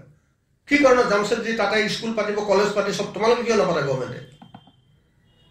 এই কথাবোৰ যেতিয়া উত্থাপন হ'ল, তেতিয়া তেওঁলোকে অলপ হুচ আহিল। ভাৰতৰ কিছুমান পৰা হ'ল, কিন্তু অসম তেতিয়াও বঞ্চিত হৈছিল। তেতিয়া অসমৰ এজন নেতা কামাখ্যা প্ৰসাদ ত্ৰিপাঠী, তেওঁ স্বাধীনতা সংগ্ৰামী আছিল। তেওঁৰ দেউতাক হেৰিয়াৰ পৰা অহা, উত্তৰ প্ৰদেশৰ পৰা অহা বিশ্বনাথ আছিল, তেওঁলোকৰ গাড়ী আছিল। ইংৰাজীত MA পাছ কৰিলে, বৰ ভাল ছাত্ৰ। দৰং কলেজ যেতিয়া পাতিছিল, তেতিয়া মানুহে গৈ ক'লে যে আপুনি আমাৰ হেৰি, তেওঁ ভাবিছে মই ব্যৱসায় বাণিজ্য চলাম। তেতিয়া মানুহে গৈ ক'লে নহয়, আপুনি কলেজখন থওক, আপুনি ইংৰাজী অধ্যাপক, ইংৰাজী MA পাছ মানুহ, ইংৰাজী MA তেতিয়া প্ৰিন্সিপাল হ'লে MA পাছ মানুহকে লৈছিল আৰু যি নহওক। গতিকে কামাখ্যা প্ৰসাদ ত্ৰিপাঠী আহি দৰং কলেজৰ প্ৰিন্সিপাল হ'ল। তাৰপৰা 52 ইলেকশ্যনত ইমান এজন চকা মানুহ, আমাক দেশ চলাবলৈ মানুহ লাগে, সেইটো হয়, দেশ চলাবলৈ মানুহ লাগে, মন্ত্ৰীও উপযুক্ত মানুহ লাগে, শিক্ষিত মানুহ। গতিকে কামাখ্যা প্ৰসাদ ত্ৰিপাঠীক লৈ আহিলে। কিন্তু সেই কামাখ্যা প্ৰসাদ ত্ৰিপাঠীয়ে উপলব্ধি কৰিলে যে কি কথা, আমি সদায়, কাৰণ তেওঁ আছিলে ইণ্ডাষ্ট্ৰি আৰু ফাইনেন্স মিনিষ্টাৰ আছিলে। গতিকে তেওঁ এই ডিছক্ৰিমিনেশ্যনটো বুজে। চিঠি লিখি দি হৈছে কাম নহয়। তেতিয়া তেওঁ এখন চিঠি লিখিলে, খুব সাংঘাতিক চিঠি, 27 এপ্ৰিল 1971। 27 এপ্ৰিল 1971 এখন চিঠি লিখে ইন্দিৰা গান্ধীলে, প্ৰাইম মিনিষ্টাৰলৈ। চিঠিখন খুব কাঢ়া চিঠি। এজন কংগ্ৰেছৰ মানুহে তেওঁক অসমক কিভাৱে বঞ্চিত কৰা হৈছে তেওঁ উদাহৰণ দিছে, যে অন্য ৰাজ্যবিলাকক কি দিছা, তোমালোকে অসমক কি দিছা, অসমৰ চাহৰ পৰা কিমান পাব লাগিছিল, তোমালোকে আমাক কেনেকৈ বঞ্চিত কৰিছা, প্ৰতি কেজিত তোমালোকে আমাক এনেকৈ বঞ্চিত কৰিছা, গোটেই ডিটেইল দিছে। এখন 3 পৃষ্ঠাৰ প্ৰিণ্টেড চিঠি। গতিকে সেই চিঠি পাই তেওঁ এটাই পুৰস্কাৰ পালে, 72 তেওঁ কংগ্ৰেছৰ টিকেট নেপালে। আচ্ছা, অকল তেওঁৱে নাপালে, ইন্দিৰা গান্ধীয়ে বুজিলে এওঁৰ পিছত নিশ্চয় হেৰি আছে, মহেন্দ্ৰ মোহন চৌধুৰী আছে, মহেন্দ্ৰ মোহন চৌধুৰী টিকেট কাটিলে। তেতিয়া খুব কংগ্ৰেছৰ মনত, বিশেষকৈ মহেন্দ্ৰ মোহন চৌধুৰীৰ টিকেট কটাত খুব হেৰি হৈছিলে। মোক কথাটো বিষ্ণুপ্ৰসাদ কৈছে যে মহেন্দ্ৰ মোহন চৌধুৰীক যেতিয়া টিকেট নিদিলে, আমি তেতিয়া মানুহবিলাকে গৈ ইন্দিৰা গান্ধীক ধৰিলোঁ। এইটো খুব অন্যায় কাম কৰিছে। কাৰণ মহেন্দ্ৰ মোহন চৌধুৰী ব্ৰহ্মপুত্ৰ উপত্যকাৰ এজন ডাঙৰ সন্মানীয় নেতা, তেওঁ স্বাধীনতা সংগ্ৰাম নেতা, স্কুলীয়া দিনৰ পৰা স্বাধীনতা সংগ্ৰাম কৰা মানুহ। এই মানুহজনক আপুনি এনেকৈ টিকেট কাটিলে, পানিছমেণ্ট দি গ'লে, তেওঁ ইন্দিৰা গান্ধী গ'লে পানিছমেণ্ট সদায় তেওঁ টিকেট কিয় বুলি কওঁ বোলে, নহয় তেওঁ থাকিব লাগে, নহ'লে আমি কংগ্ৰেছ কিন্তু অনুষ্ঠানটো নাইকিয়া হ'ব। তাৰপিছত ইন্দিৰা গান্ধীয়ে ক'লে ঠিক আছে দেখি, তাৰ কিছুদিনৰ পিছত তেওঁ ৰাজ্যসভাৰ সদস্য কৰি পঠালে। তাৰপিছত মুখ্যমন্ত্ৰী কৰিলে, এগেইনষ্ট হিজ, ইন্দিৰা গান্ধীয়ে বৰ ভাল নাপাইছিল। এইবোৰ কথা কম বেছি পৰিমাণে আপোনালোকে জানে। পিছত তেওঁ ক'ব নোৱাৰাকৈ মাতিলে দিল্লীলৈ, তেওঁ গৈ কলিকতা পালেগৈ। ফখৰুদ্দিন চাহাবে ফোন কৰি ক'লে যে আপুনি অসমলৈ যাওক আৰু ৰিজাইন দিয়ক, শৰৎ সিংহা অসমৰ মুখ্যমন্ত্ৰী হ'ব। এই ধৰণৰ মুখ্যমন্ত্ৰী ভঙা পতা অকল ইয়াতে হোৱা নাছিল, অন্য ঠাইত হৈছিল। অৰ্থাৎ এই যে ৰিজনেল ষ্টেট লেভেলৰ যে পলিটিকেল লিডাৰশ্বিপবিলাকক অৱজ্ঞা কৰা হৈছিল, পদে পদে অৱজ্ঞা কৰা হৈছিল, এই কথাটো তাৰ প্ৰমাণ। আপুনি কেইদিনমান আগতে এটা বাতৰি মন কৰিছেনে বাৰু? মণিশংকৰ আয়াৰ বহুত দুখ থাকিব পাৰে, কিন্তু তেওঁ এটা কথা ৰাজহুৱাভাৱে কৈছে, তেওঁ কংগ্ৰেছৰ খুব কমিটেড মানুহ, কংগ্ৰেছৰ কাৰণে ঢেৰ কৰিছে, লিখিছে, মেলিছে ইত্যাদি। দক্ষিণ ভাৰতৰ সকলো সভাত তেওঁ এজন খুব বাধ্যতামূলকভাৱে তেওঁ এজন বক্তা, খুব ভাল স্পীকাৰ। মই তেওঁৰ বক্তৃতা শুনিছোঁ দিল্লী ইউনিভাৰ্চিটিত থাকোঁতে। মণি শংকৰে কৈছে, মই আজি 15 বছৰ ধৰি কংগ্ৰেছৰ এজন নেতাক লগ পাবলৈ যত্ন কৰিছোঁ, কিন্তু 15 বছৰ মোক এবাৰ লগ পাবলৈ দিয়া নাই। বাকীখিনি আপোনালোকে কল্পনা কৰি ল'ব। মণি শংকৰে, ইট ইজ অন ৰেকৰ্ড। গতিকে অসমত সেই পৰ্যায়ে আমি তেতিয়া মানুহ নাছিলে, অসমত সেই পৰ্যায়ে মানুহ নাছিলে, কিন্তু যেতিয়াই কেতিয়াবা প্ৰতিবাদ কৰিছে কামাখ্যা প্ৰসাদ ত্ৰিপাঠীৰ নিচিনা, তেওঁলোকক কটল কৰি দিছে। যাৰ প্ৰতিবাদত 4জন প্ৰবীণ কংগ্ৰেছ স্বাধীনতা সংগ্ৰামী, ৰবীন কাকতি, দেৱেশ্বৰ শৰ্মা, কামাখ্যা প্ৰসাদ ত্ৰিপাঠী, তেওঁলোকে গৈ মহেন্দ্ৰ মোহন চৌধুৰীক লগ পালে যে আমি কংগ্ৰেছৰ পৰা ৰিজাইন দিওঁ। মহেন্দ্ৰ মোহন চৌধুৰী ক'লে যে মই ঢেৰ অপমান পাইছোঁ জীৱনত, দুখ ঢেৰ পাইছোঁ, কিন্তু মই সৰু কালৰ পৰা স্কুলৰ দিনৰ পৰা কংগ্ৰেছ কৰিছোঁ, গতিকে মই কংগ্ৰেছটো এৰি নাযাওঁ, আপোনালোক যদি যাওঁ। তেতিয়া তেওঁলোক 3জনে, ৰবীন কাকতি, জানে ৰবীন কাকতি পিছত অসম জনতা ইউনিটৰ প্ৰেচিডেণ্ট আছিল, ৰবীন কাকতি, দেৱেশ্বৰ শৰ্মা আৰু কামাখ্যা প্ৰসাদ ত্ৰিপাঠীয়ে কংগ্ৰেছ ত্যাগ কৰিছিল। মহেন্দ্ৰ মোহন চৌধুৰী কংগ্ৰেছত থাকি গ'ল। তাৰপিছত হ'ল এটা ডাঙৰ আমাৰ অসমৰ ৰাজনীতিত এটা খুব স্থায়ী প্ৰভাৱ থকা এটা ঘটনা ঘটিছিল। সেই কথাটো কৈ মই বোধহয় কথাটো শেষ কৰিব লাগিব, ইতিমধ্যে মই বহুত দীঘলীয়াকৈ কৈছোঁ। সেইটো হ'ল 1967 চনৰ 13 জানুৱাৰী তাৰিখে, 13 জানুৱাৰী 1967ত ইন্দিৰা গান্ধী প্ৰাইম মিনিষ্টাৰ ঘোষণা কৰিলে যে উত্তৰ পূৰ্বাঞ্চলক ফেডাৰেল ভিত্তিত পুনৰ গঠন কৰা হ'ব। আমাৰ বয়সৰ মানুহ যিসকল আছে আপোনালোকে জানে, আমি তেতিয়া বিৰাট আন্দোলন কৰিলোঁ, গোটেই অসমত আন্দোলন হ'ল, চব পাৰ্টি কৰিলোঁ যে অসমক কেতিয়াও ফেডাৰেল ভিত্তিত পুনৰ গঠন কৰিব নোৱাৰিব। ফেডাৰেল ভিত্তিত মানে বহুত অসম হ'ব, তাৰমানে ফেডাৰেল ভিত্তিত মানে কি, কেইবাটাও ফেডাৰেটিং ইউনিট হ'ব, তেনেকৈ ৰিঅৰ্গেনাইজ কৰিব, গোটেই প্ৰতিবাদ হ'ল। কিন্তু এজ এগেইনষ্ট অল প্ৰটেষ্ট কেতিয়াবা ৰাজনৈতিক সংগঠন গৈ উঠিল। এক prince tribal council of Assam, তেওঁলোকে ক'লে আমি ইন্দিৰা গান্ধীৰ ষ্টেটমেণ্ট ৱেলকাম কৰিছোঁ, ফেডাৰেল ভিত্তিত পুনৰ গঠন হ'ব লাগে। কণ্ট্ৰাডিকশ্যনবোৰ মনত কৰিব। উজনি অসম, তাই আহোম মংগোলীয় পৰিষদ দিছিল, পিছত তেওঁলোকে উজনি অসম ৰাজ্য পৰিষদ কৰিলে। তেওঁলোকে মিটিং পাতি প্ৰস্তাৱ লৈ ঘোষণা কৰিলে ৱেলকাম, আমি অসমৰ ফেডাৰেল ভিত্তিত পুনৰ গঠন বিচাৰোঁ। কাছাৰ আগৰ পৰা ইউনিয়ন টেৰিটৰী ডিমাণ্ডৰ কথাটো নাছিলে, কিন্তু যেতিয়াই গম পালে খুদ ইন্দিৰা গান্ধীয়ে দিব কৈছে আমি নল'ম কিয়, তাত আৰম্ভ হৈ গ'ল কাছাৰত অট'নমাছ ষ্টেট ডিমাণ্ড মুভমেণ্ট হ'ল, আৰু তাৰ দীৰ্ঘম্যাদী প্ৰভাৱ। কিন্তু মই নিজে বহুত গভীৰলৈকে গৈ যাব খুজিছোঁ যে ইন্দিৰা গান্ধীয়ে এই ডিচিশ্যনটো, এই মন্ত্ৰটো ক'ৰ পৰা পাইছিল। মই তেওঁৰ লগত কাম কৰা গোটেইবোৰ অফিচাৰ, যাৰ য'ত অট'বায়'গ্ৰাফি ওলাইছে, অট'বায়'গ্ৰাফিকেল ৰাইটিংছ ওলাইছে, চব পঢ়িছোঁ, কিন্তু ক'তো মই এতিয়ালৈকে পোৱা নাই। আপোনালোকে জানে যে প্ৰাইম মিনিষ্টাৰজনে যেতিয়া কথা কয় তাৰ পিছত এটা বেকগ্ৰাউণ্ড থাকে, দেয়াৰ আৰ চাম অলৱেজ এ বেকগ্ৰাউণ্ড ভইচ, তেওঁলোকে ঠিক কৰি দিয়ে কি ক'ব। গতিকে ইন্দিৰা গান্ধী যে হঠাৎ at the impulse of the movement এইটো ঘোষণা কৰিছিল, সেইটো নহয়। কিবা এটা সিদ্ধান্ত আছিলে যে অসমক পুনৰ ভিত্তিত যদি ফেডাৰেল ভিত্তিত পুনৰ গঠন কৰা হয়, তেতিয়াহ'লে অসমত এই আন্দোলনবিলাক নহ'ব আৰু চব বেলেগ বেলেগ হৈ যাব। সেইকাৰণে আন্দোলনটো হৈছিল, আৰু এইকেইটা আন্দোলনে অসমৰ মানে বডি পলিটিক্সত বহুত ক্ষতি কৰিলে। এতিয়া বহুত সুখৰ কথা যে চেণ্ট্ৰেল গভৰ্ণমেণ্ট আৰু অসমৰ পলিটিকেল লিডাৰশ্বিপ আৰু যিবিলাকে আন্দোলন কৰি আছে তেওঁলোকেও বুজি পাইছে অকল আন্দোলন কৰিলে ইটছ এ ৱাৰ অফ এট্ৰিশ্যন, এটা নিজৰ ক্ষয় হৈ থাকিব। এইটো নিজৰ ক্ষয় কৰি যোৱা আন্দোলন। আমি সুকীয়া ৰাজ্য নাপাওঁ, সুকীয়া আমুক নাপাওঁ, সুকীয়া তামুক নাপাওঁ, ছভেৰেইন ষ্টেট নাপাওঁ, ইত্যাদি ইত্যাদি কৰিলে। গতিকে এই যে 13 জানুৱাৰী 1967 ঘটনা, মই যিটো আছিল অসম চৰকাৰ, অসমীয়া মানুহৰ মনস্তত্বৰ এটা ডাঙৰ আঘাত। কিন্তু সময় সকলো মানুহকে শিকায় নহয়। আপুনি আজি প্ৰতিপক্ষতে থাকক বা চৰকাৰী পক্ষতে থাকক, সময়ৰ লেচনছটো চবেই লয়। যি আন্দোলন কৰিছে সিও বুজি পাইছে যে আমি স্বাধীন অসম নাপাওঁ, যি আন্দোলনৰ বিৰুদ্ধে আছে সিও জানে যে তেওঁলোকে টায়াৰ্ড হৈ গৈছে, কাৰণ এই ধৰণৰ কথাবোৰ চলি থাকে নহয়। গতিকে এই যে প্ৰস্তাৱটো আছিল ইন্দিৰা গান্ধী প্ৰাইম মিনিষ্টাৰ, মই ভাবোঁ যে সেইটো এটা অসমৰ কাৰণে খুব ডেমেজিং ষ্টেটমেণ্ট আছিল, আৰু এইটো খুব বহুত ডেমেজ ইতিমধ্যে আমাক কৰিলে। নহ'লে এই বিৰোধবোৰ, আজি আমি যিবোৰ বিৰোধ হৈছে, এই বিৰোধবোৰ নহ'লেহেঁতেন এতিয়াও বহু পৰিমাণে সাম কাটিছে নিঃসন্দেহে, কিন্তু তাৰ জইন এতিয়াও মৰা নাই। অসমীয়া যিটো কয় জইন এতিয়াও তাৰ মৰা নাই। আচ্ছা, তাৰপিছত আহিলে এটা নেটিভিষ্ট মুভমেণ্ট, লাচিত সেনা।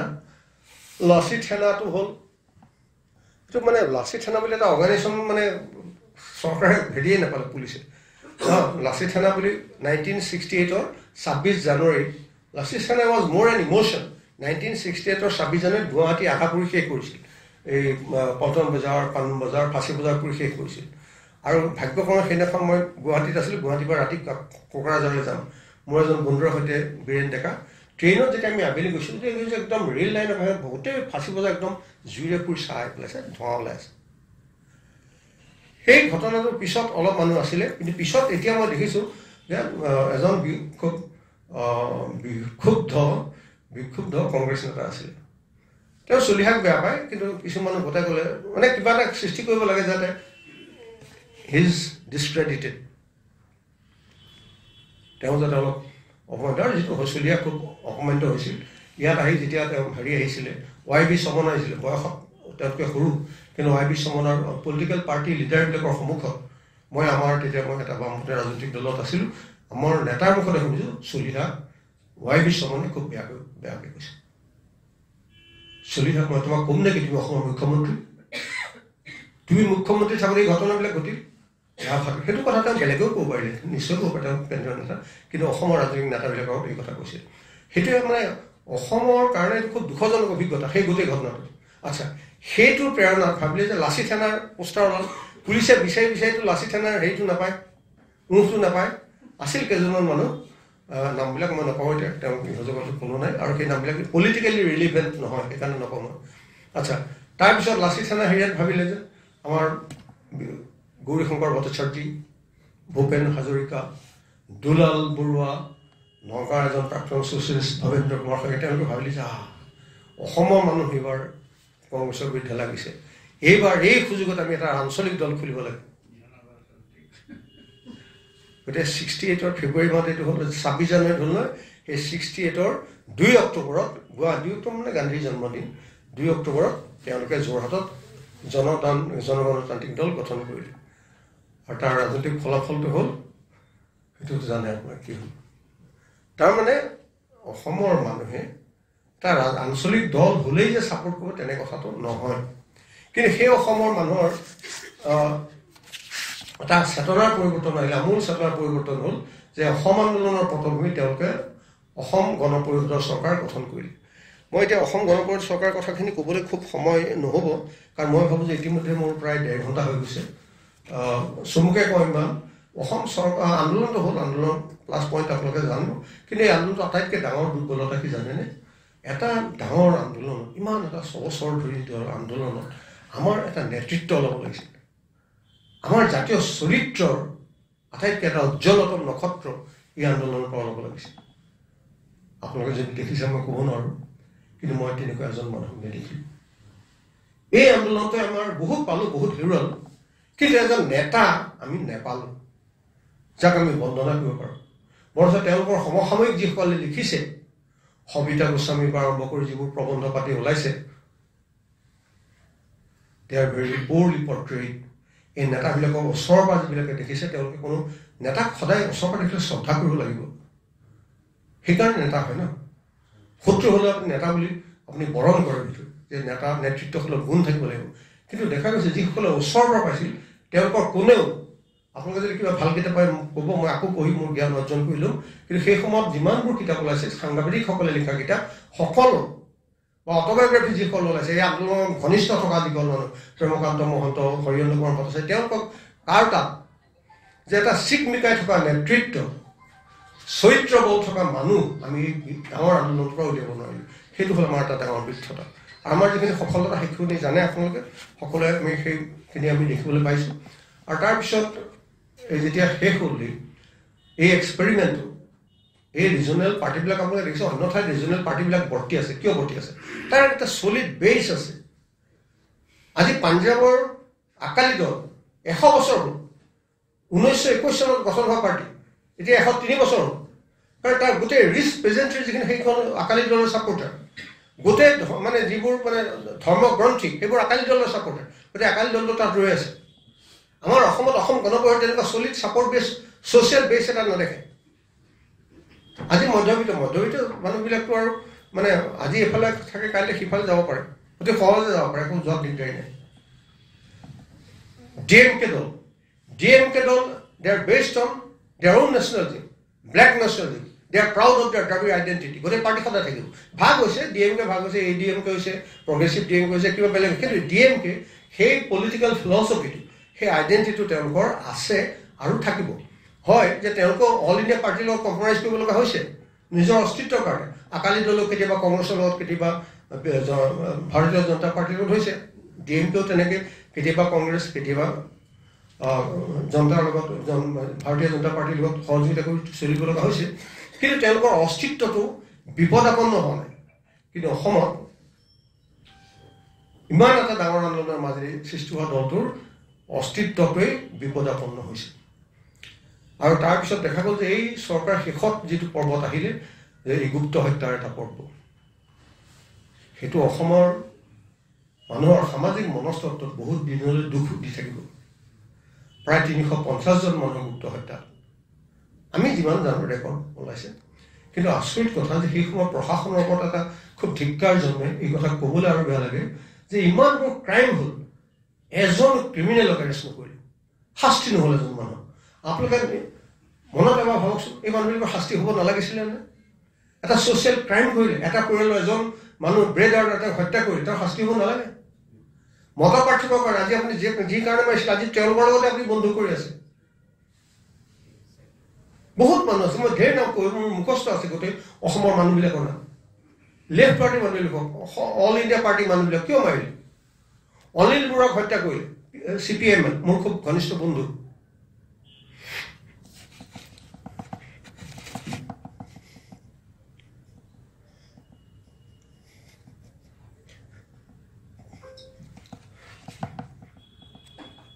পকেটত তেওঁ 18 টকা পালে, জাষ্ট 18 rupees। তেওঁ নিজৰ দলৰ প্ৰতি অনুগত হৈ কণ্টেষ্ট কৰিছে, সৰ্বভাৰতীয় দলৰ সদস্য। কিন্তু তেওঁ সুযোগত সদস্য হোৱা নহয়, তাৰ কাৰণে তেওঁ ত্যাগ কৰিছিল, সেই মানুহজনক হত্যা কৰিছিল। তেনেকুৱা বহুত কাহিনী আছে, গোটেই অসমত তেনেকুৱা কাহিনী আছে, নামনি অসমত আছে। কিন্তু এজন ক্ৰিমিনেলৰ শাস্তি নহ'ল। গতিকে আমাৰ সমাজখনত এইবোৰ দুৰ্বলতা। আমি যদি এখন সুস্থ সবল সমাজ গঢ়িব খোজোঁ, বিচাৰিব খোজোঁ, আমি প্ৰত্যেকেই অন্ততঃ সজাগ হ'ব লাগিব, সচেতন হ'ব লাগিব, আৰু সচেতনভাৱে আমাৰ কামবোৰ নিয়ন্ত্ৰণ কৰিব লাগিব। ইমান সময় আপোনালোকে ধৈৰ্য ধৰি মোৰ কথাকেইটা শুনিলে, আপোনালোকক ধন্যবাদ জনাইছোঁ, কৃতজ্ঞতা জনাইছোঁ। কেতিয়াবা আমি আৱেগ নিয়ন্ত্ৰণ কৰিব নোৱাৰোঁ। গতিকে মই দুখ পাইছোঁ। অনিল বৰুৱাক মই জানো, মই তেওঁৰ ৰাজনীতি সমৰ্থন নকৰোঁ, but he was a jeweller man. নগাঁৱৰ চলচলিত ঘৰ, ফিজিক্সৰ প্ৰফেচাৰ। তেওঁ একমাত্ৰ অপৰাধ, তেওঁ CPML কৰে, ইলেকশ্যনত কণ্টেষ্ট কৰিছিল, আৰু তেওঁক হত্যা কৰা হ'ল। অসম দেশখন স্বাধীন হ'ল নে নাই তেওঁলোকৰ হাতত, এইটো আপোনালোকে জানে। নমস্কাৰ।